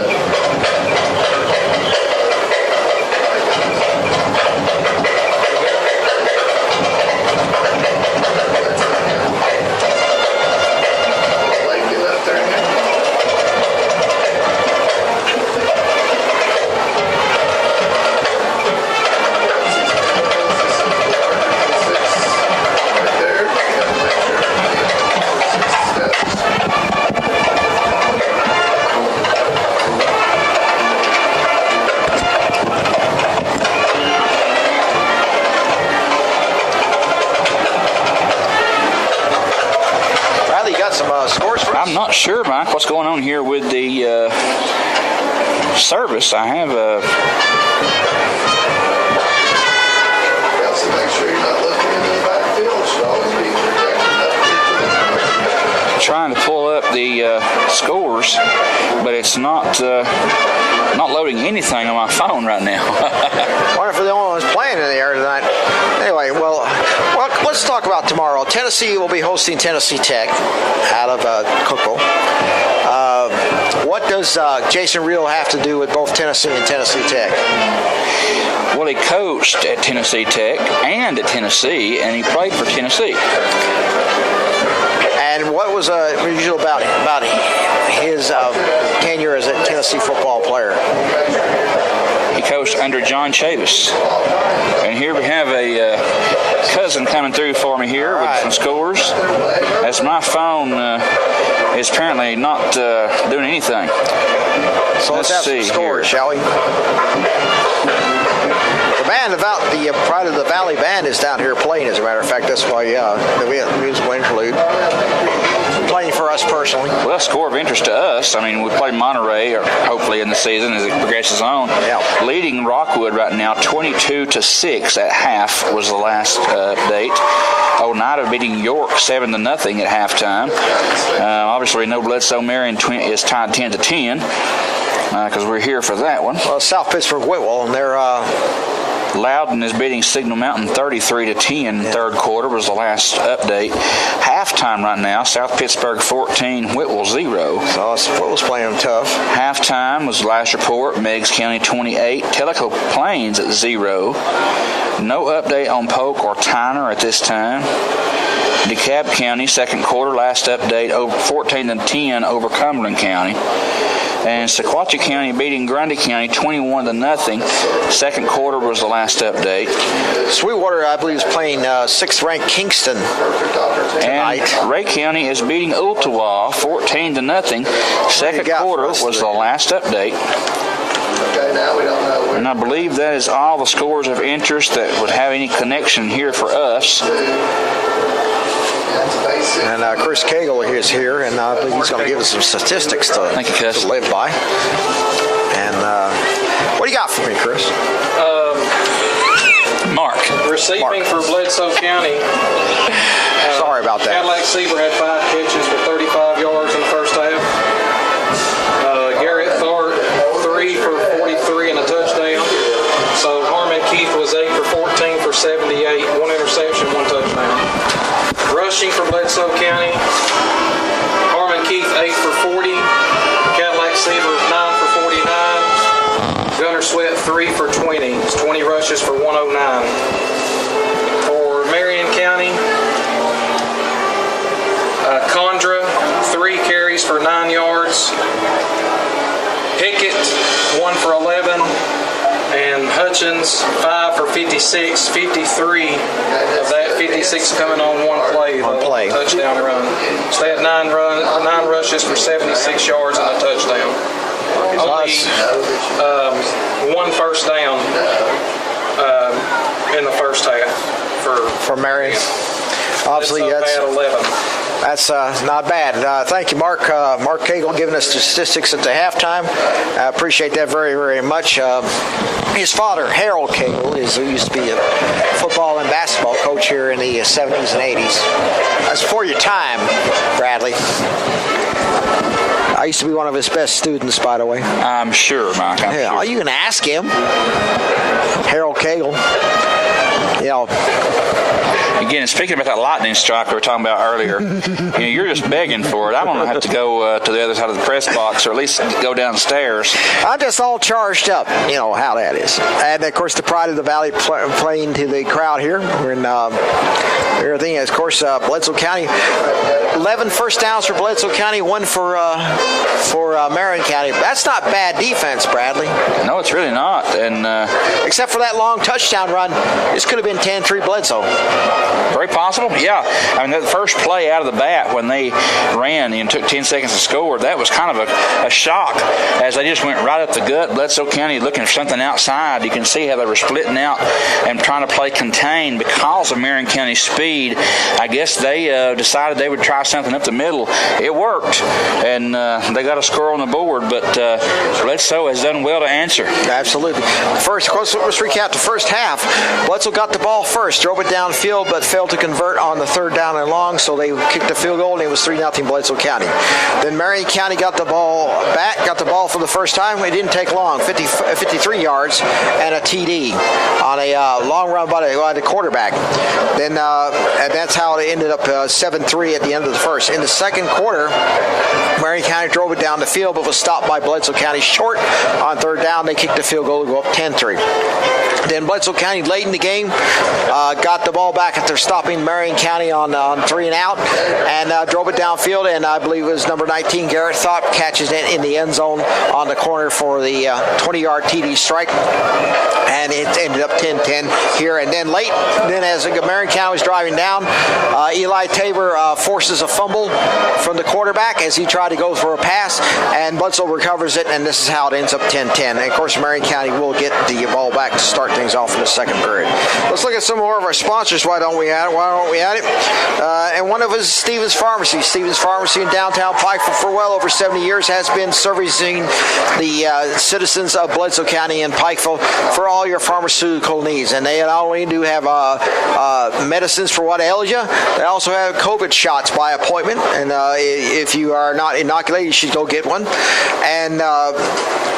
And they also have Warrior apparel, souvenirs, and various other things. Bradley, what's some of the souvenirs you might have out there that would be interest of? We have an extensive Melissa and Doug toy section. And for those of you who may not know, that is a very, very high-quality, handcrafted toys for young people. And it's definitely something you might look forward to for birthday parties or Christmas that's coming up here at the end of the year, as we will be running some sales on those. And we've got a lot of stuffed animals. You come into Stevens Pharmacy, it looks like the Stevens Pharmacy Zoo, because we've got pandas, red pandas, and gorillas, and Mike Smiths, and things like that sitting around.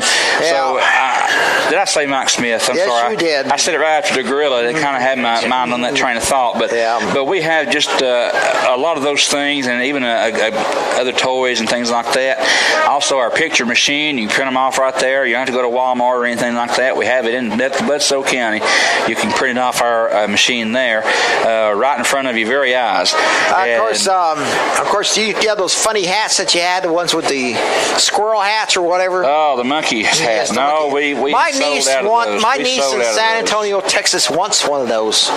They're sold out. Wants one of those, and you got to get some. And I think you have to have. We need to have Mike and Bradley T-shirts. What do you think? That would be just the most wonderful thing. That way we can have a Mike and Brad. Every fan could wear a Mike and Bradley shirt, It may be one of those things, Mike. If people wear a Mike and Bradley shirt, there'll be electrical tape or duct tape on one side covering up Bradley's side, the MIKE side, and of course it'll have to be a pretty big shirt to put me on one side. So either way, yeah. But like I said, the band has finished playing out here, and we thank the Marion County Pride of the Valley band for them here tonight. Of course, Stevens Farm is a great place. Again, if you want to get your COVID shot, just call for an appointment, and they'll set it up for you. No doubt about it. Immunizations too. 2022, 21 and 22 flu shots are in. So if you're looking to get that, come see us as well. We have the high dose and we have the regular dose for those who are 65 and older, and those who are not. So just come by and see us for those things. The team has selected Melissa Reel as their teacher of the week. As they've been doing here. Your co-players of the week were Harmon Keith. The PA announcer is just announcing that Harmon Keith and Gunnar Sweat will be are the players of the Farm Bureau's Players of the Week, one of our fine sponsors for Bledsoe County football. Now, as for Gunnar Sweat, we don't know whether he's going to come out for the second half or not. We'll just have to wait and see. But of course, we're going to jump a little ahead next week. Sequatchie County. That's with only 3 words: the border rivalry. And obviously, that's like Tennessee and Alabama. And really, if you look at Bradley, if you look at it this way, it's like Tennessee and Alabama. It is, definitely. That's our premier rivalry, and has been for so long. But South Pittsburgh, Marion County not playing this year, so that's might be so Bledsoe Sequatchie is the big rivalry. The big rivalry. I mean, that's of course Marion and Bledsoe also is a big rivalry, but I think Bledsoe and Sequatchie are the bigger rivalry. I think you're right. I think that's what most of the Valley looks forward to. There's two games that people in the Sequatchie Valley look forward to. That is Marion County, South Pittsburgh, and Bledsoe Sequatchie. And of course, that does make up the Sequatchie Valley. But even those from across the mountain, that's really the only games they pay attention to, is when that big border rivalry or that big civil war in Marion County decides to heat up. That's the one they want to cover. And thankfully, I mean, we used to have a lot of extracurricular activities go along when Bledsoe played Sequatchie. Those things have kind of died out for the most part. Now they just trash talk on social media, which seems to be the popular thing to do today because nobody wants to do it face to face and saw it on the field. But anyway, but South Pittsburgh and Marion, different story. They trash talk on social media, and the extracurricular activities still continue to this day. And anyway, of course, we got the kids out there. They're going to do a little dance again this year, Bradley. I think also the name for Bledsoe Sequatchie is Clean Old Fashioned Hate. You know, it's because really is that, you know, people are married to each other, you know, and 364 days, everybody's in peace, and then of course one night of the week everybody just. Well, it's a family feud. I mean, you have cousins playing cousin on the field, and you have cousins in the stand. You have sister and brothers in the stand. That even those who grew up in one place are now at another. So you have those kind of house divided kind of things, and people married from Bledsoe married to Sequatchie County. So I mean, hey, that's just one of those things you deal with, and the camaraderie around that rivalry, as long as it's clean, as long as it's good, it's very, very fun. You know, if it don't get out of control and people keep their heads about them and put it in its proper place, it is a very, very decent and fun atmosphere when you can be around a game like that. Of course, last year Bledsoe County defeated Sequatchie County 35-0. One of those rare absolute domination of a game. Usually, remember this, the past 10-15 years, that's been a touchdown or less. And only a couple of occasions did it ever go into let's have a blowout type of. But last year, Bledsoe County clearly was the better team in that game, and 21-0 at half, and then 35-0 at the end of the game. Bradley, I think that was an absolute beatdown by Bledsoe County on Sequatchie County. Absolutely, but nothing can rival the beatdown that we took as a senior. 55-0. 56-0. Thank you very much. Well, I did that game second year. Well, I played in that game actually, and I remember very vividly the feeling of your arch rival nemesis beating you 56-0 on your home field, and I realized that's been 20-something years ago, 20 years ago. I realized that, but still, it's a bad taste in my mouth. I mean, it is something that I would love to see avenged. So we've got to score. Don't get too upset, but I didn't mention your name in that game.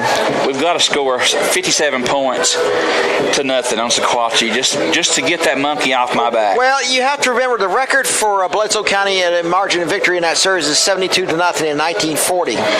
So you're going to have to score 73 points to get to match that.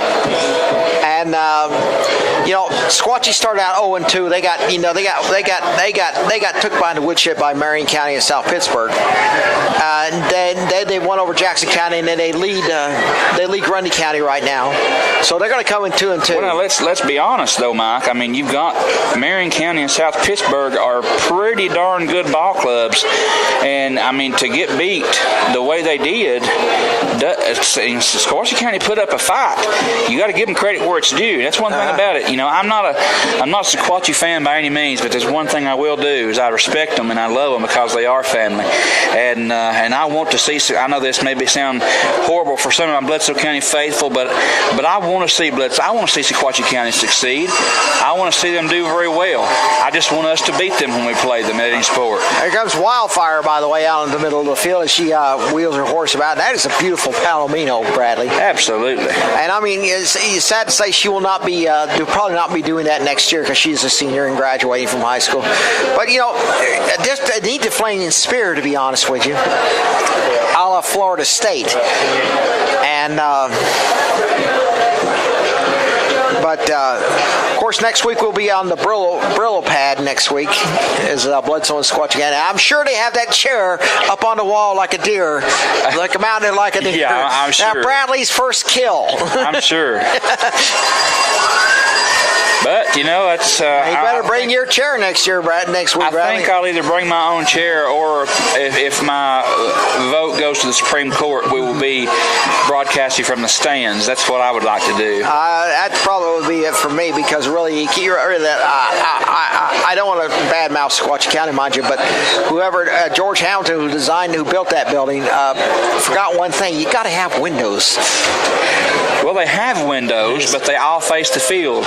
Stick my head out there. Theoretically speaking, well, that's what you want to see, right? Is a football field. No, not when you're looking through a 3 foot. I don't want to see 10-yard section in front of me and nothing else. A 3-foot window, and if you're going to cover the game as far as announcing, you've got to see the scoreboard. You cannot see that. We're not trying to offend the Sequatchie County fans who may be watching this contest. We're not trying to do that. We're not trying to give certainly not, Mike. And the thing about it is, you've even got Sequatchie County people who have sat in that box and says you can't see anything. So is it nice? Yes. But is it football announcer and coach friendly? No. But certainly if you're just going to sit there and just watch the game in front of you, sure, that's certainly something you can do. But it would have really been nice to have a little bit bigger windows. Bledsoe County, of course, will kick off to start things off here in the second period. But it wouldn't matter if that thing was plated in gold. Yeah. We're all going to find a way to complain about something. I mean, there's always somebody going to complain about it. So obviously, another one of our sponsors for Bledsoe County football is going to be again Emery's Ice Cream Parlor on Main Street and Cumberland Avenue, as they have places where you can get your ice cream on either a hot summer night or a cool fall day or a winter day. Ice cream is good for you. And Bradley likes them. Bradley likes 2 huge giant scoops of ice cream on a cone. Hey, ice cream has got to be part of your diet because it does have dairy. And last time I figured out, dairy was part of the food groups that you're supposed to consume each and every day. I don't know where waffle cone falls into that, because I'm sure you can call it bread if you'd like, but it's got to fit in there somewhere. And of course, ketchup on your hamburger is also a vegetable. It is. It's a fruit, actually. You're going to find tomatoes in the vegetable section, not the fruit section. Even though I agree with you. Absolutely. So the game is about to get underway here in about a couple of minutes. Here back on halftime, it's scored toward 10-10. Marion County will receive the kickoff. I believe they deferred to the second half. And so where is Gunner Sweat on the sidelines? That's the question. Is the $64,000 question at this point? And I don't see Gunner. I don't see Gunner anywhere. I don't believe. Bradley. I don't see him out there either, Mike. He may still be in the locker room, and I'm not sure. I don't know if he'll be back out here tonight or not. I mean, he did seem to be limping pretty good. I'm not saying he can't get out here, so please, if you're listening and watching, don't panic. I don't think that it's that he can't. It just might be a safe bet to leave him out if you are producing. Let that ankle heal and not get any further injury. Absolutely. 10-10 is the score here for Bledsoe County and Marion County, tied at 10 apiece here as well. Belinda Alt is a proud sponsor for Bledsoe County football. We mentioned her for the first time tonight, and I apologize to her, as she is a proud sponsor of Bledsoe County football as well. And of course, the Farm Bureau, of course, another one of our prime sponsors, who has been all your insurance. You don't need a farmer to go buy insurance there, and get that for there. And also, State Farm Insurance on the bypass is a sponsor of Bledsoe County football.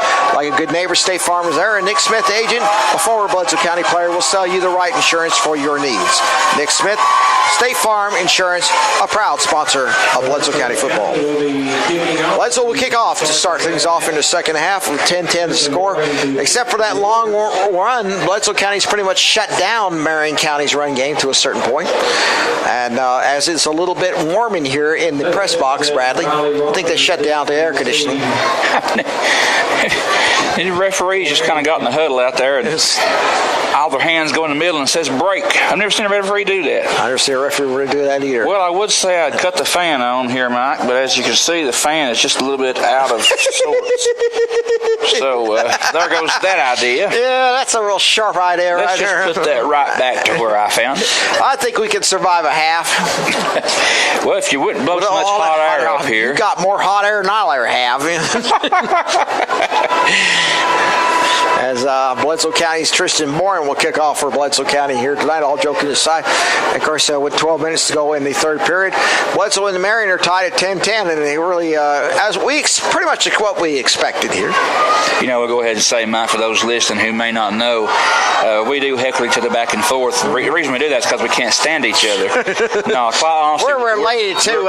We're related too, and that explains a lot. We are cousins, so it comes with the territory. It's going to be a squibber, and it's going to take a bounce at a bounder about the 21-yard line. He's going to try to run it back, and he gets a little bit cut back and gets outside down close to the 40. A return of about 18 yards, and so it'll be first down, 10 yards to go. Those listening, it's all in fun, I assure you. It's all in fun.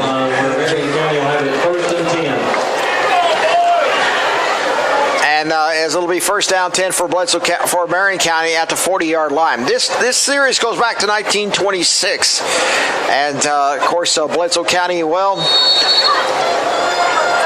they have put some serious whipping on Marion County in the past, and huge scores. 2 years ago it was like 34-12. 2 years ago, and 17-0 last year. So Bledsoe trying to go for three straight, something that has never been done.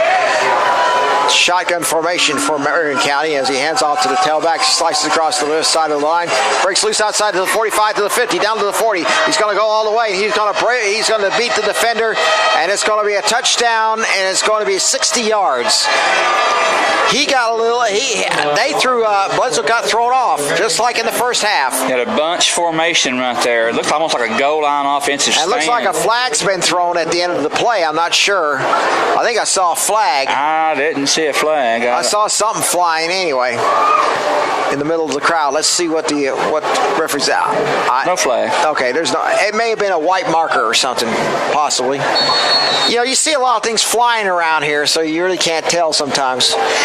Bradley, where's that helicopter, by the way? A bunch of practice. So Marion County strikes first, one play, and that took 18 seconds. Shot, snap down, kick is up, and good. So it's 17-10 Marion County as in 18 seconds off the clock.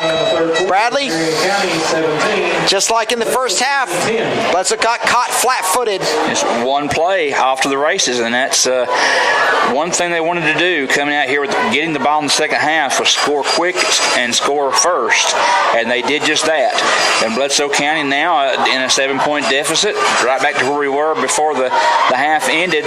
So here we go. Bledsoe's offense comes out. They get a chance to do their thing, and hopefully they can answer. The irresistible force versus the immovable object here type game, as a lot of things happen here. Ashburn's Garage on Spring Street is a place for all your automotive repairs, as Dole Ashburn is certified to work all sorts of cars and makes and models, and he has the equipment to do it for you, and he does it at a reasonable rate. So if you need your car worked on Spring Street is Ashburn's Garage, a proud sponsor of Bledsoe County football. Bledsoe County trails 17-10 as it took 18 seconds off the clock for Marion County to score. One play, 60-yard run as he hands off to the quarterback and goes all the way for the end zone. Try fans side to the 30. That'll be Chance Boynton outside to the 40-yard line. So Boynton gets it from about the 29 to the 40.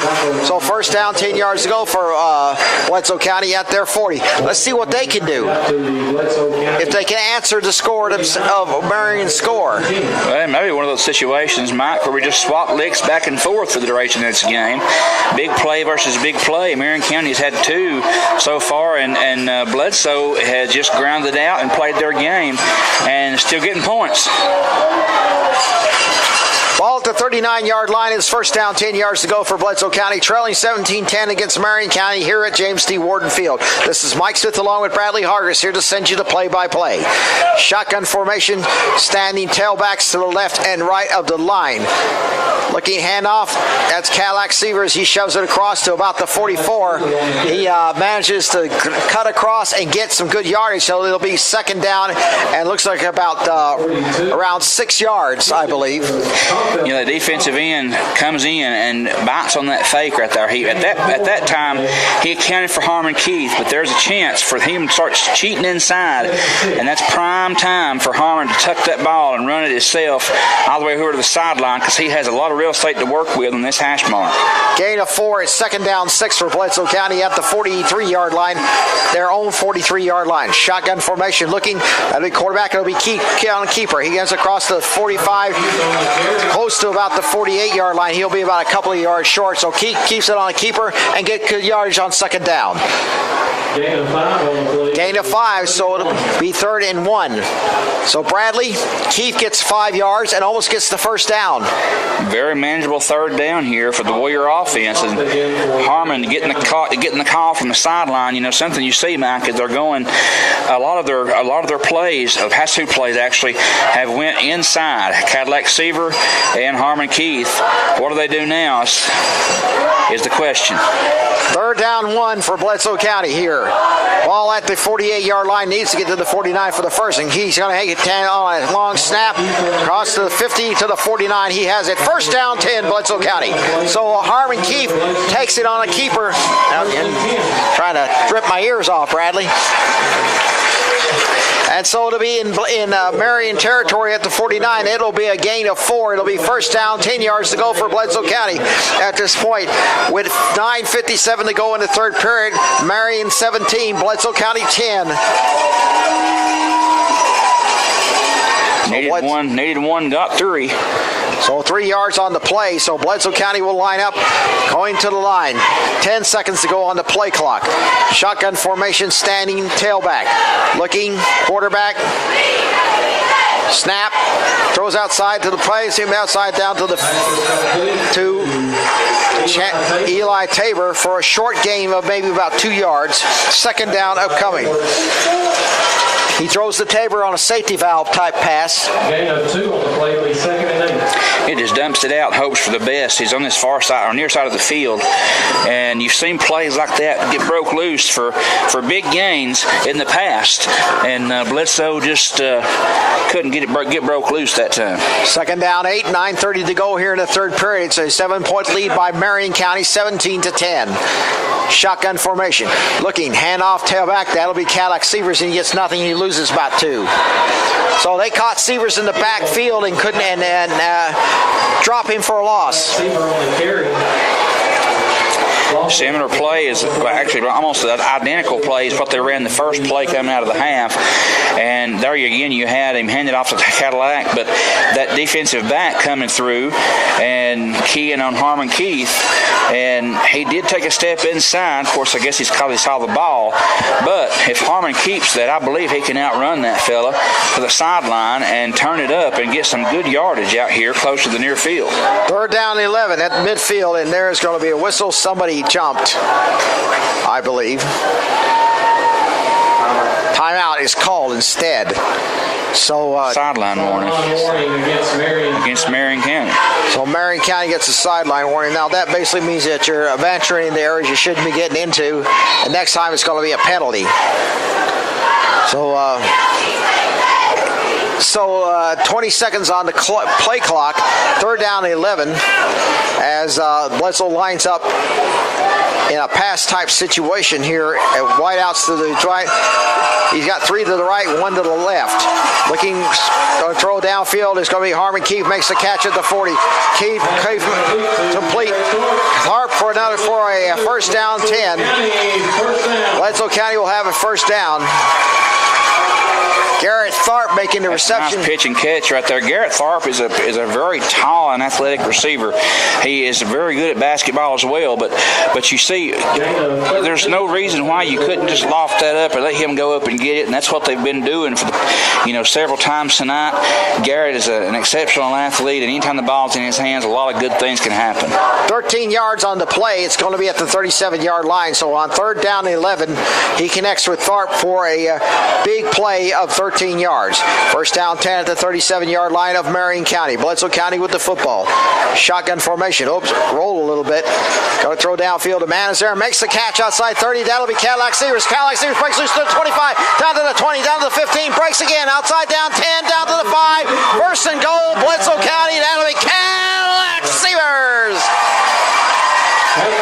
He breaks loose of one tackle, breaks loose, fades another, and gets out to the 5. It's first and goal to go. Cadillac Seavers, 32 yards. Well, they had it covered, Mike, but the Cadillac made it happen.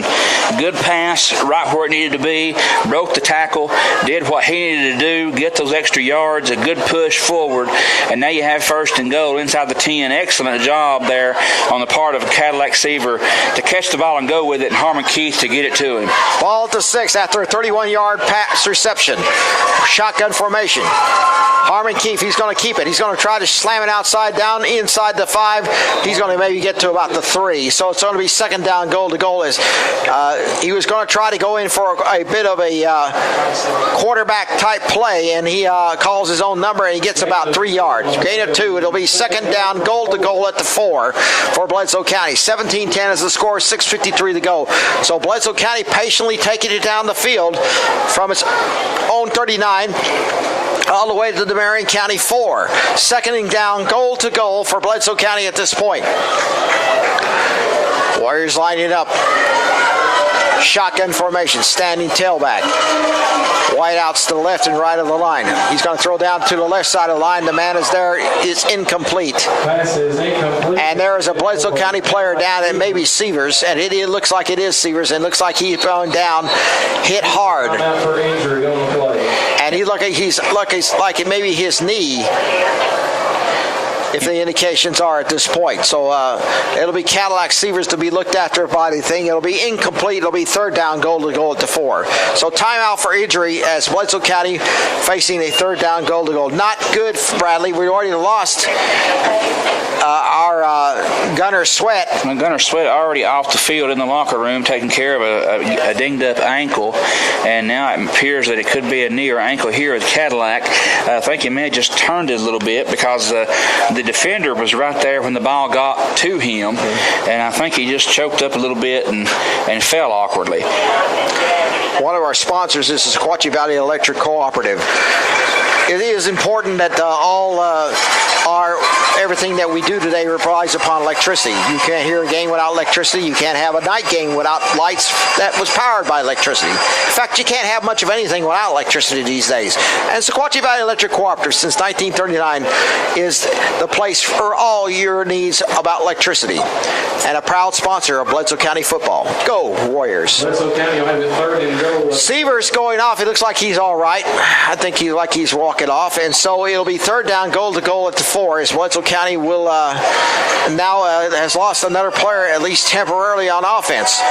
So now you have Eli Tabor in the backfield. You also have Kamen Seaver, who is the slot receiver now. So I mean, you've got a wealth of talent. And here goes a quarterback, Harmon Keith. He tries to go up the middle. Not much of anything there. So Bledsoe County will have a decision to make: a field goal attempt, or we'll try to go it on fourth down and goal. And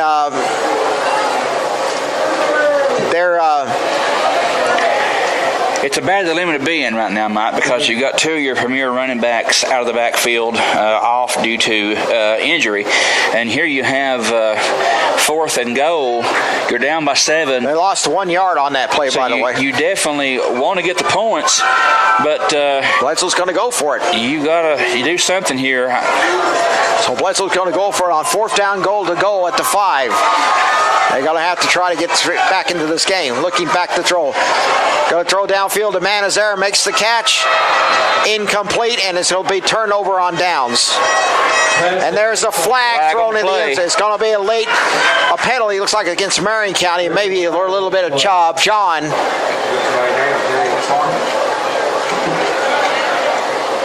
And Coach... and we got a guy down, got a Bledsoe County player down.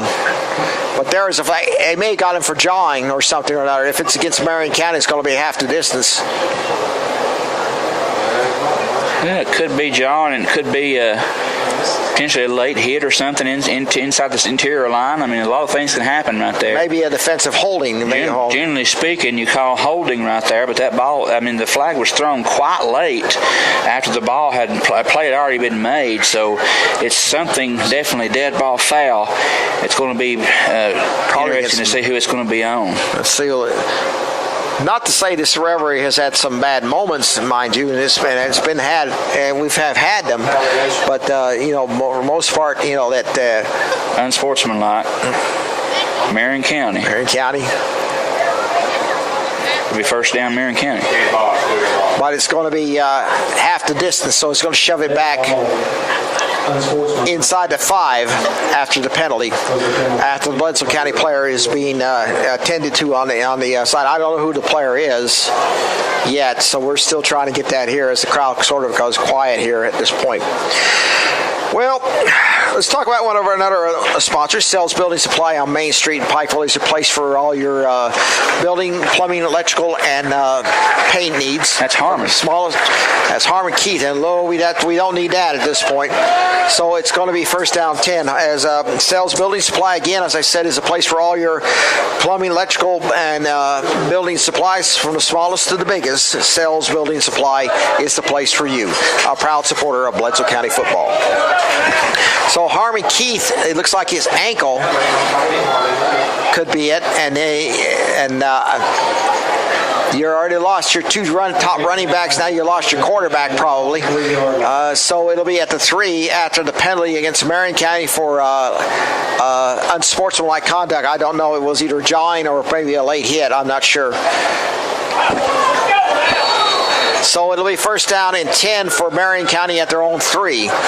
As runs it up the middle, bangs it outside to the 15, outside to the 15, close to the 16-yard line. He shoves it across for good gain of about 13 yards and a first down. And there's another Bledsoe County player down. And that looks like Chance Boynton. And it looks like he's cramping a little bit. So it'll be first down 10 at the 15 after a gain of 12. So Marion County comes out as they shove it out to the 3, getting a bit of a hole there. Marion County lining up underneath the center. And not much of anything there. That play breaks down rather rapidly, Bradley. It didn't really get anywhere. I believe there may have been some movement because the flag was thrown very, very early. So that may be a false start against Marion County. That's 5 yards, if that's the indication here. I was wondering why that play got busted. Now I know why. Offsides on Marion. Lining up in the neutral zone, I guess, is it's a no-no. You got to be aware of where that ball is, and it sets them back 5 yards. That's why they have a neutral zone, because before they had one, a lot of people got hurt playing football that way without a neutral zone. So that's why they had the neutral zone, so to speak. You can't cross it. And it's going to be back it up. It's going to be first down 15 at the 10. So Marion County will line up almost like a straight eye set. QZ up the middle to the 15. He gets to the original line of scrimmage. That's about it. Maybe a tad further. Remember, they used to run the veer at Marion County with such great efficiency. That was the offensive choice when I was in school, as Marion, and that's what they won the state championships on was the veer offense. A lot of different ways to give the ball. You got two guys out of the backfield that can get it, go either way, or you can throw And the ball. off, tailback, slices outside the middle to the 25, to the 30, to the 35, to the 40, to the 50, down to the 45, 40, 35, 30, 25, 20, 15, 10, 5. Is there a flag? I don't see a flag. It's going to be a touchdown, Marion County. So they go 85 yards on the play, and it's Condra making the carry into the end zone for 85 yards, and it's going to be 23-10 Marion County. Marion County starting to pull away a little bit, Bradley. Well, they're kind of flexing their muscle right now, and they can do that. We've got a lot of people banged up, and I'm not trying to make excuses, but the truth is the truth. You got a lot of starters on the out. Bledsoe rushing some player down, number 53 rushing in quickly as the extra point will be tried. Waiting for the snap. Snap down, kick is up. Kick is high enough, and it is good enough. So the score is 24-10 in favor of Marion County. Marion County stops the Warriors inside the 5 on 4th down and goal, and then gets the ball, overcomes a penalty, and 2 penalties as a matter of fact, one for unsportsmanlike contact, one for basically offsides, and scores 85 yards on that play. Bradley, Bledsoe County, Marion County, you got to remember this is Pruitt, Dale Pruitt, who came back for his second stint as head coach, and obviously he's got this number 7 ranked Marion County team up and running. Well, right now, Mike, you have your backup quarterback, Jonathan Thomas, number 14, is a freshman. One of the young guys that was got to teach him a few things at Little Blue. He was one of those kids that I see. I look out now, and they've grown up, and now they're playing in high school football. And he'll be your quarterback more than likely. He was taking snaps over here. Definitely going to be some experience for him early while they attend to Harmon Keith, and it looks to be his ankle on the sideline here. So Harmon Keith may be out. And by the way, Gunnar Sweat is back, number 13. He is back on the sideline. So Gunnar Sweat, as you can see over there on the left side of the line. There he is. Okay, I see him. So he may get to play here. So hopefully he'll not as many. Outside to the 20, return on to the 25. Outside, he's going to get down to about the 34-yard line, 1st down, 10 yards line. So let's see if Gunnar Sweat goes in for Bledsoe County. I don't see him so far, and there is Severs, by the way. He is back on the field. So there is some good news. Cadillac Seaver, definitely a tough old bird right there. He's showing some leadership. Gunnar Sweat is still on the sidelines, but he is apparently they may hold him out for a play or two. You are going to have Jonathan Thomas at the helm here. So Jonathan Thomas will get his shot at quarterback and see what he can do here tonight. As basically, he's probably going to be the starter next year when looking handoff. Play it safe, not much of anything there. A loss of about 4 yards. Cadillac Seaver on the carry. You know, one thing you'd like to see, Mike, and I understand I know it's a lot of pressure on the young freshman to go in there, but Jonathan can't just continue to hand it off. I know it's just one play, but it would be nice because you know right now Marion County is licking their chops, thinking all they're going to do is run the ball. You've got to have somebody open on the outside, and if he can stand in there long enough to dump that ball off, let his receivers do their thing, it could be a dangerous scenario for the Marion County. Hands off up the middle, bangs it outside to the 35, breaks loose to the 40, outside to the 45. He breaks loose outside to the 45-yard line. He has it 1st down. That's Cadillac Severs.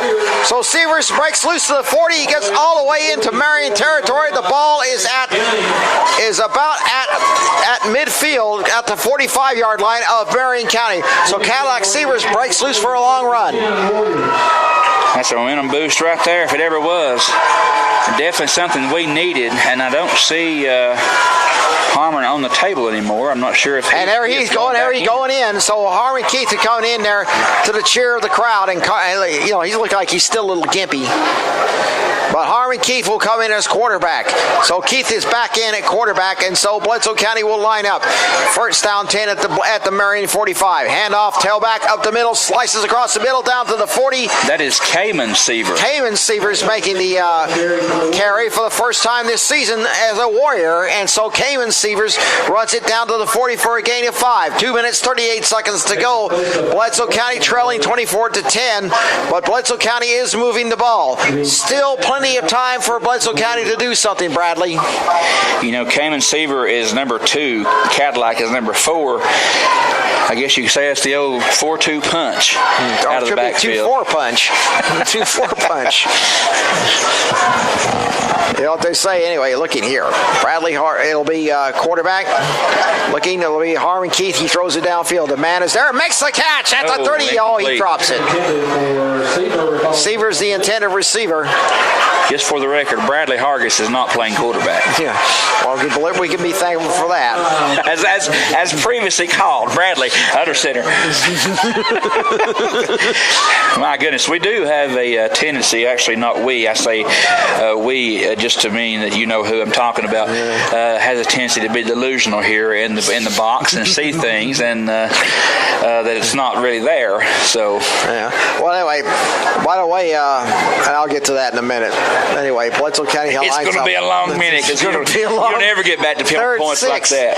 Ball at the 40. They're ball at the 30 after the incomplete pass. Hands up in the middle, bangs it outside, slices it up the middle for a short gain. Not much of anything there. Maybe a yard. By the way, I was talking Tennessee is going to be hosting Tennessee Tech. Now, how many games previously have Tennessee and Tennessee Tech met? And what was the last time? What was the score? The last time was just a few years ago, wasn't it? Just maybe. We were doing a bowl game then. We were doing a postseason game then, that day. And so it'll be for Bledsoe County. We'll answer that question in a minute. Bledsoe was doing a ball game? Yeah, we're playing it, remember, over in Knoxville. Looking back to throw. Quarterback, it'll be, makes the catch incomplete, and he turns it over on downs. Tharp was the intended receiver, is incomplete. Yeah, we were in the, what was it, the Confidence Bowl? Something like that, I believe. Yeah, and while we were tearing up Tellico Plains 40-7, Bledsoe, Tennessee was winning 53-0 over Tennessee Tech. Tomorrow will be the 5th meeting between those two teams. Tech was playing football this spring, as a matter of fact, as a member of the FCS. And they are a member of the Ohio Valley Conference. And so Marion takes over on downs. The ball at the 39-yard line of Marion County. The Marion County Warriors having the ball. First down, 10 yards to go. Shotgun formation. Looking, he's going to try to run it. And the line collapses on him after a short gain of maybe 2 yards. So it'll be 2nd down 8. Next week, Bledsoe County will play at Dunlap for the annual border rivalry, Sequatchie County against Bledsoe County. How did it get the name border rivalry? Bradley, I think you can answer that. Well, the counties do touch down there at Mount Airy, and used to be the Bledsoe faithful and Dunlap faithful would just meet up on the county line and slug it out. And that'd be the That's what worries me. Meet on the border and just decide it that way. Looking, handoff, tailback. And drops Brady Reese making the tackle and finally drops him for a short gain. It'll be 4th down. Under 1 minute to go, 30 seconds to go here. Now, what was known as a stump? 3rd down 5 for Marion County, by the way. How did it get the name to be the stump? Well, before the current Challenge Trophy, there actually was a stump that had a Indian face, Native American face carved out of the tree, and the roots were kind of come up, kind of like if you look at your hand, see your fingers, that's what the roots look like. And they just called it the stump because that's what it was, and that was the Challenge Trophy for so long.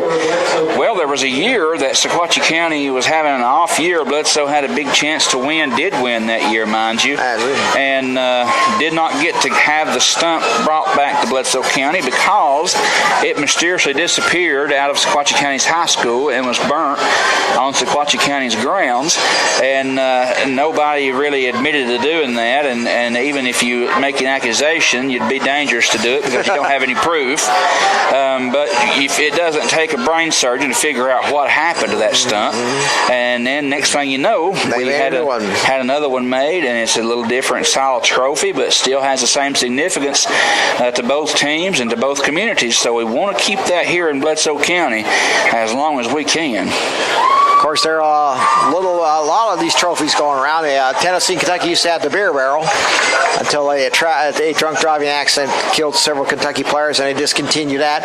The little brown jug, I think it's Purdue. I think it's Purdue in Indiana, and the fourth period is on us. As a matter of fact, time has run out in the third period. LSU Arkansas has the Golden Boot. And the Victory Bell, and there's between Minnesota and the Golden Egg, the Egg Bowl, the Iron Bowl, Alabama Auburn. And off, not much of anything, and there's a flag whistle, I believe, stoppage of play. Well, there's 11 players on the Marion County side of the ball, and 13 of them moved right then before the ball was snapped. So you've got the offsides again on Marion County. That's going to be too many men on the field. No, you got everybody moving before the ball snapped. Yeah. You got the line surging forward before anybody's even moving. Yeah, I remember Alabama did that. They moved before the step for that punt. They gave Auburn the ball back. Auburn scored and won the game. Well, you got to give them props. They all did move together. Yeah. So at least they're doing it. That's not the way the coaches like that, you know. It's a team effort. They're doing it together. Absolutely. And so it'll be for Marion County after the penalty on 3rd down and 10. Looking, he throws out there. It'll be complete caught outside the 40 to the 45, and he is going to be dropped at the 46-yard line. He's going to be short of the first down by a mile. Sendell making the catch, reception, and so it'll be 4th down. Bradley, Marion's going to punt this away. Bledsoe trailing by 14, 24 to 10. Well, they'd be wise to. They have the lead right now. They don't want to do anything crazy and give Bledsoe County the ball in their own territory here. There is official timeout. They're talking about something. It appears that Marion may have called the timeout. I'm waiting for the indication here. No, there's a penalty on there. There's a penalty, apparently. They're picking the ball up.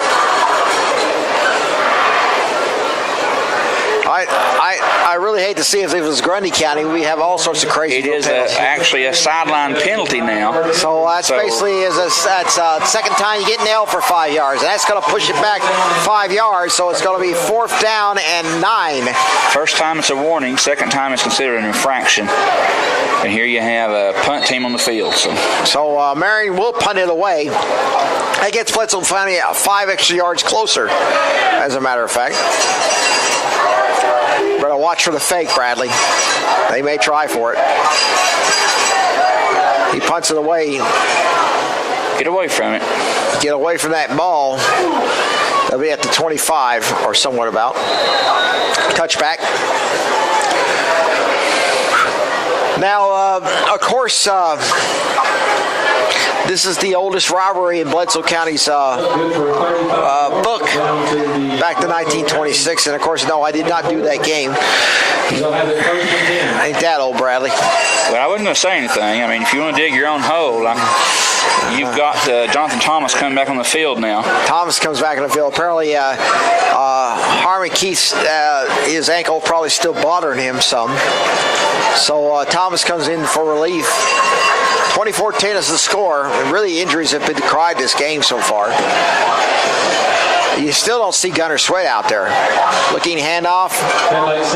Seaver on the carry. Gunner Sweat's still on the sidelines. He is in uniform, but he has not played at all in the second half. 2nd and 9, gain of 1. 10:52. This is a region game, by the way. And Bledsoe is the defending region champions. You know, one thing about it, Mike, you've got it's a toss-up right now between the powers of this region.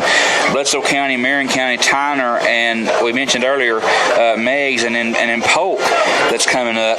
So I mean, it's a toss-up right now as to who's going to actually Quarterback win. throws outside is incomplete. Thomas threw a fairly good pass, and the guy was trying to pull it in, but he couldn't pull it in enough. Well, you got to have enough concentration to pull that ball down before you run with it. First things first, catch the ball, and then turn and run. And you kind of start planning ahead, you lose your focus, and that tends to happen as the ball falls out of your hands when it should have been a catch. But again, you got to lick your wounds there. Get your head back in the game. 3rd down 9 after the incomplete pass. So Bledsoe County and Marion County knows they got the advantage now. 24-10 is the score.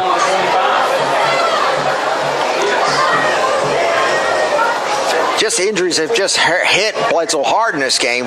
You have quarterback that's out, starting quarterback is out. You have one of your starting tailbacks that is out. And obviously it's a serious situation here. For Thomas will be the quarterback up under center. He hands off to the tailback, slices across, not much of anything there, maybe a yard.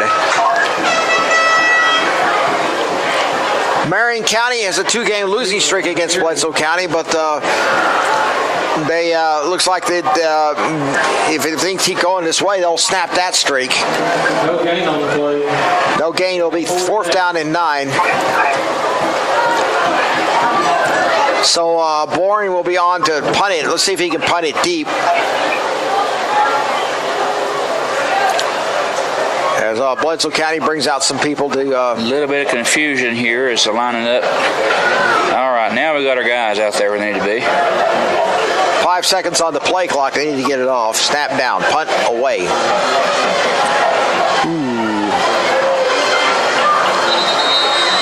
And he'll down it there at the 35-yard line. No return on that. While we're at it, why don't we look at one of our other sponsors here as well. Howard Upchurch, attorney at law, is a place for all your legal business in Bledsoe County.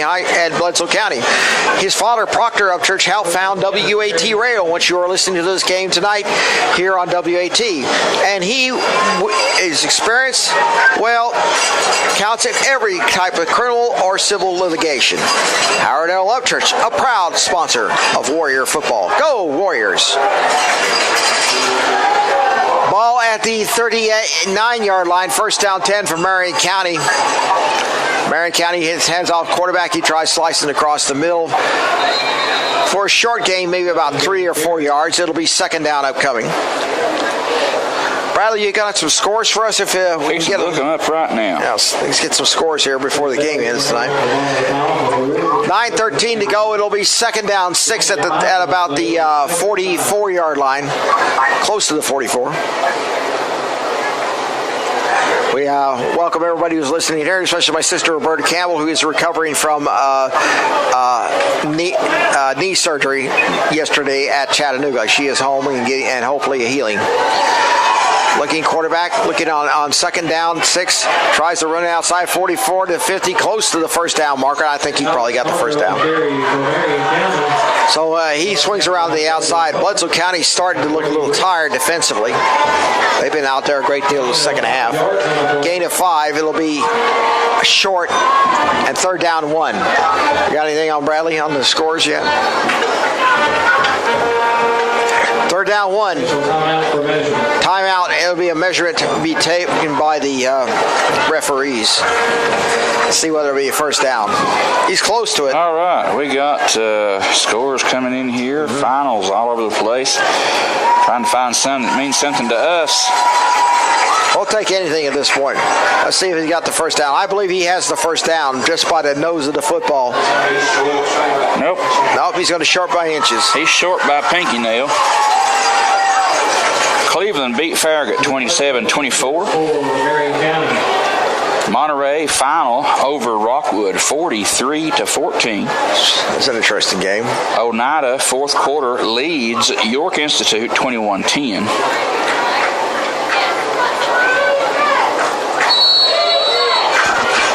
Saudi Daisy 46, Sequoia 12, 4th quarter. Loud Loudon leads Signal Mountain third quarter, last update, 33-10. Bledsoe County and Marion County lining up. He's going to run it outside, down to the 45, down to the 50, down to the 45, down to the 30, down to the 25, down to the 15, to the 10. He goes all the way for a TD, and that's pretty much going to do it here, Bradley. Bledsoe County is just absolutely in the second half. Marion County's dominating. And next score of interest, South Pittsburgh 42, Whitwell 3, fourth quarter. Fireflies, Bradley. It looks to be fireflies across over there. I'm not sure what they're doing. The Marion County fans, the student section is screaming yellow zonkers. Meigs County beats Tellico Plains tonight 41-0. Polk County losing to Tyner right now 50-21. Fourth quarter. Kick by Marion County is good, and so they have a new score, 31-10 in favor of Marion County. They're pretty much they're pretty much beating Bledsoe County pretty badly in the second. 34-0. Sequatchie County is leading Gretna County. Third quarter was the last update. Ray County 28, Ooltewah 0. Third quarter, last update. And we have Upperman is 20, Stone Memorial 9. Third quarter was the last update on that one as well. Upperman's a pretty good team. I saw them play Cumberland County earlier this season, and they just beat Cumberland County 41-7, as I recall. DeKalb County 28, Cumberland County 10. Fourth quarter. Last update. That's not a bad 2-3 team right there for Cumberland County.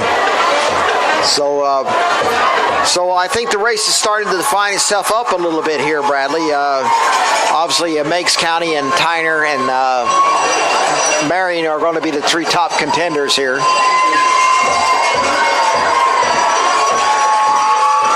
As Marion County leads 31-10 on a 50-yard TD run.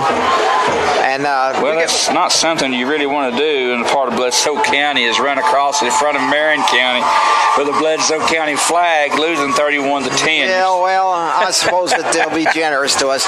To the 25, outside 30, to the 35, to the 40, and close to the 40-yard line, it'll be a return on about 10 yards. I suppose that if you did that in front of Sequatchie County, you might get a bad reaction. But I think Marion County you might have a little bit different turnout on that one, but it does appear that Thomas is going back in as quarterback, and of course his horses are pretty not doing a lot of running here tonight. It was 10-10 at half. Marion County actually has dominated, scoring 21 straight points. So Bledsoe County hoping to try to get it down with 7:57 to go in this football game. Thomas, the quarterback, up under center. Hand off to the tailback, slices across the middle, and he absolutely went nowhere. That will be Seaver's younger brother. Cayman Seavers, and he really, I think the turf slipped him up a little bit. So Bledsoe looks like it's regular game's winning streak is going to be snapped. And I hear the crowd booing for some strange reason. There's Marion County around on our side now. Well, I guess turnabout is fair play, I'd say. Yeah. For any better than that. But their flags is so little. I mean, ours is huge. So we win the flag battle. Bledsoe 1, Marion nothing. The flag battle. And he's going to get hit with a delay of game, I believe. Or delay of game is the indication. Because the clock we're hitting, as I was watching here, the clock goes to 0. So it'll be second down 17 after the penalty. Just not been a good night for Bledsoe County. First half went all right. I mean, injuries ding you up, and I mean, it really takes a toll on a game plan when you have it planned out for certain people at certain times of the game, and they're not able to play out there. I'm almost afraid to talk to the coach. I'm sure that he's a pretty good guy, but sometimes you just don't really want to talk to the press too much. And he hands off to the tailback. That'll be Cadillac Seavers, and there's a flag thrown at the end of the play, maybe a face mask or a late hit. So let's see what it is. And there's a Bledsoe County player. Looks like he is down. Then he gets up. Let's see what the flag says. Maybe a face mask or a hold.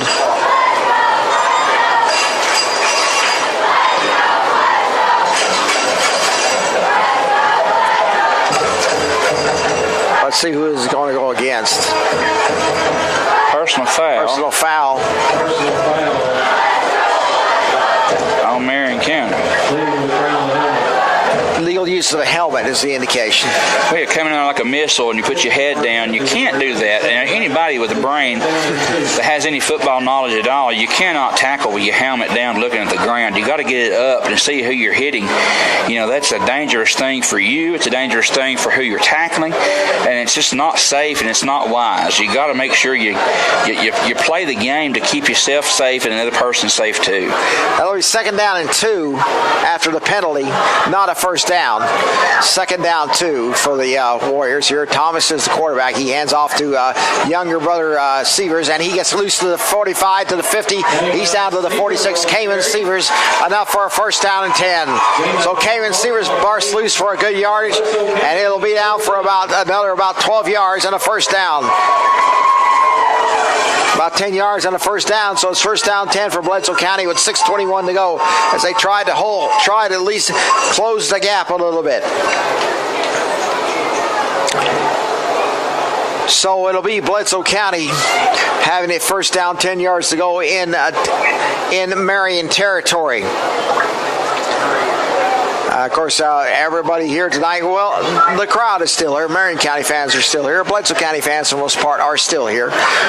Quarterback handoff, slices across the middle, and he is dropped. But I think Cadillac Seaver's getting a little bit of gain. I think he got maybe a yard before he was shoved back. Well, they're going to mark him for a loss here for about 2 or 3 yards. Also, 2 on the play, it'll be 2nd and 12. Marion County, of course, trying to snap a 2-game losing streak to Bledsoe County, and they're doing it here tonight as Dale Pruitt, who is the father of former UT head coach Jeremy Pruitt. If that name sounds familiar to you.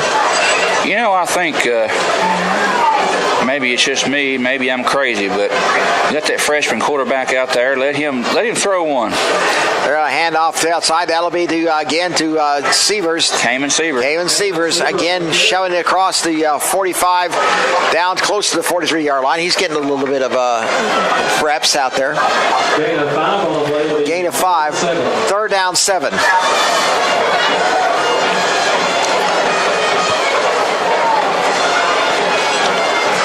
As you recall, we've had injuries to Gunnar Sweat and to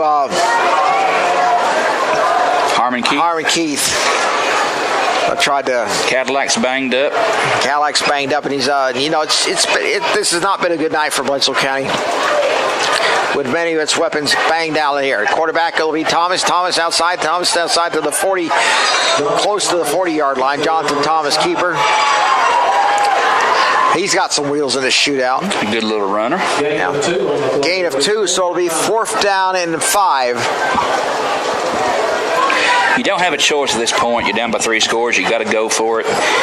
You know, and again, give the young man a chance to throw the ball. I know you 4th and 5 here, but I know the boy can throw it. He could throw it when he was playing Little Blue.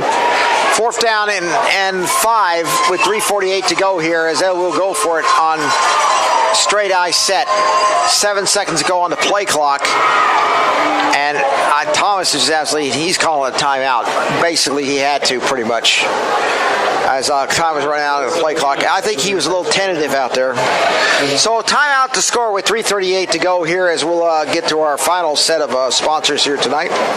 And one of those sponsors, again, is Stevens Pharmacy in downtown Pikeville. Place to go where you get you what ails you. Prescriptions of all types, from aspirin, bandages, you name it. They have it for you. They also you can also make appointments for COVID shots to get your COVID inoculation. And they have souvenirs such as Warrior apparel. They have it all for you there at Stevens Pharmacy, downtown Pikeville. And they have Bradley Hargis there, so, well, nobody's perfect. So anyway, Bradley Hargis, of course, will be one of those who will serve you at Stevens Pharmacy. Stevens Pharmacy, downtown Pikeville. Just say that Mike sent you, and he'll give you a half off on every prescription. Well, you won't get a thing. I'm just trying to see if but an escort out the door. All right, away for somebody coming and said, well, Mike said you'd half off on that. 4th down and 5. Hand off, that's Caden Severs, and I think he's got the first down, and he does. So he shoves it across to the 35-yard line. He's going to be very close to that first down marker, and it's going to depend a lot on that spot.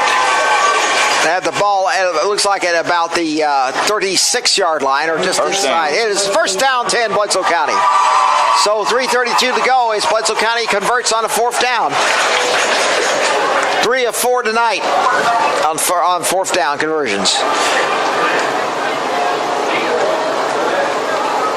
3:26 to go. Bledsoe County is lining up. They'll take their first loss of the season, probably their first regular season loss. Since Monterey 2 years ago. Quarterback will be Thomas. Thomas up under center. He'll hand it up the middle. He bangs it up the middle outside to the 30, down to the 25. Thomas goes up there for a first down and 10 of 12 yards. So Bledsoe County pushing. They're going against the reserves of Marion County, Bradley. Well, our reserves are playing theirs. I mean, so we got a lot of backup guys in there too. So it evens out pretty good. This will be only the 6th loss for Coach Tabor since he became head coach here. And really, you got to look at it this way: 22-6 isn't bad. Absolutely not. So it'll be first down 10 at the 25-yard line, 2:46 to go. Hand up the middle, bangs it out the middle, shoves it across for about 2 yards maybe. Second down upcoming. Cadillac Severs up the middle for a bit of a gain.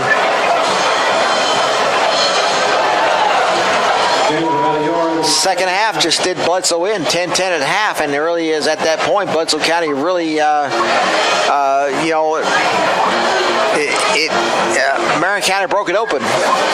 You know, both coaches talked about this as far as the season progressing in interviews that he've read articles and things about what Pruitt and Tabor both have said, and depth is a concern for both teams. Not that they doubt the ability of the underclassmen, but it's the experience that's what they're talking about, and the fact that if they can stay healthy, we got there's a flag thrown after the play has been dead. So number 8's been kind of taunting that receiver out here in our sideline all game long. A bit too much. I think he finally got flagged on it.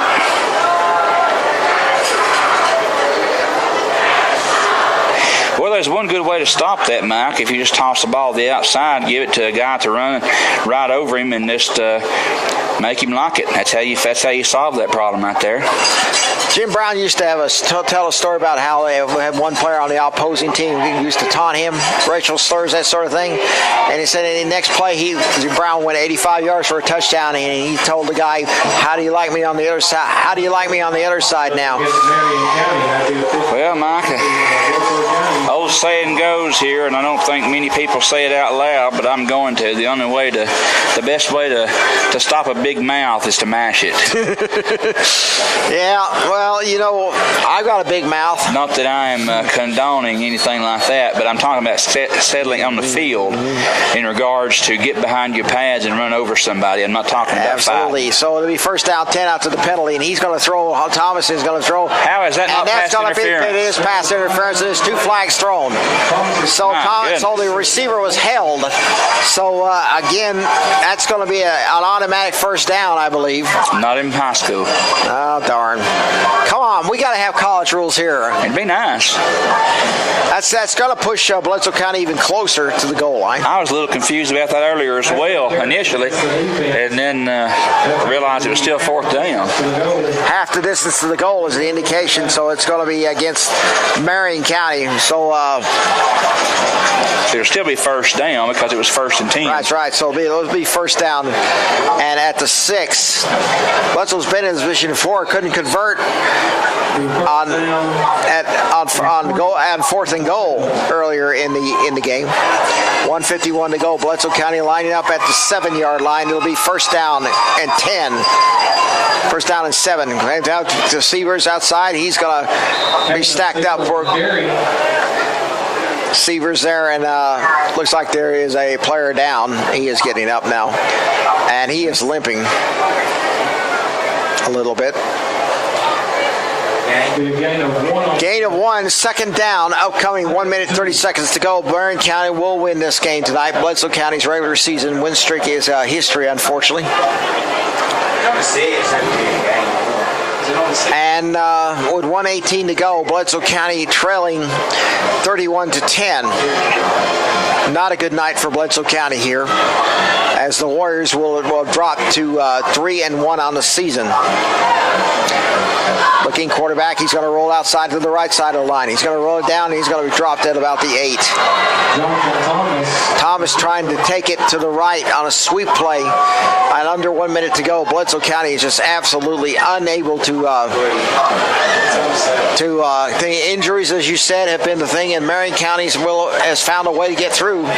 Yeah, they said as going back to the original thing, I think I got a little off track and forgot to go back to it. Both coaches said that it's going to depend on staying healthy this season, and of course that's with any team you play. But when depth is a concern, again, not with ability but even experience, that is certainly something that coaches want to maintain is healthy. Thomas starters. looking, he's going to try to run with it.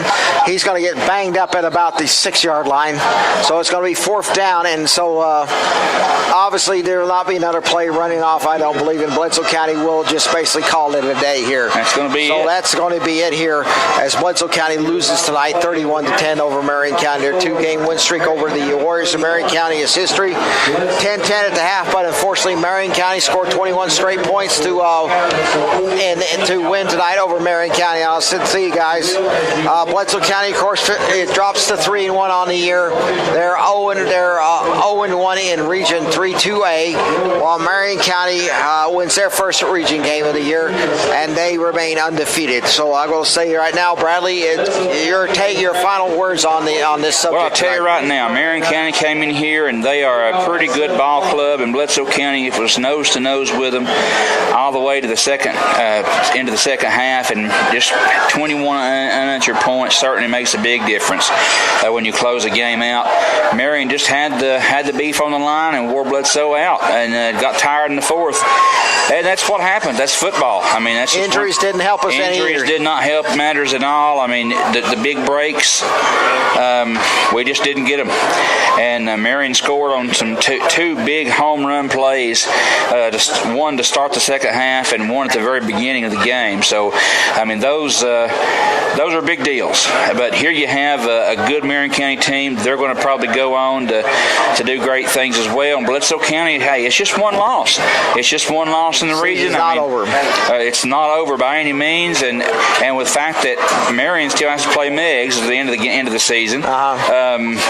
Meigs still has to play Tyner. Tyner still has to play us, and Tyner also has to play Marion. So, I mean, it's still a toss-up here as to what will happen as the season progresses. Right now, because of Meigs' COVID win over us, they have the driver's seat right now. Absolutely. If they win out, they can be the champion, and that's just the way the cookie crumbles. But if Meigs were to lose a couple games or something, Bledsoe can easily bounce back, and either one of those 4 teams can come in with a victory and win the region if they just stay true to their game. So it can go either way. Final score is 31-10 Marion County. It was 10-10 at the half, but Marion County scored 21 unanswered points in the second to basically take the win here tonight. Bledsoe County drops to 3-1 on the season. Their regular season win streak is history, dating back 2 years. So, Bradley, I'm going to go interview the coach here, and I'll see you next week. We'll be at Dunlap, Tennessee for the annual border rivalry. Bledsoe County and Sequatchie County. Marion County again wins 31-10 here tonight at James T. Warden Field. All right, Mike. We'll see you next week. I'll see you next week. Bledsoe County loses tonight 31-10. The 2-game win streak is history, and we appreciate the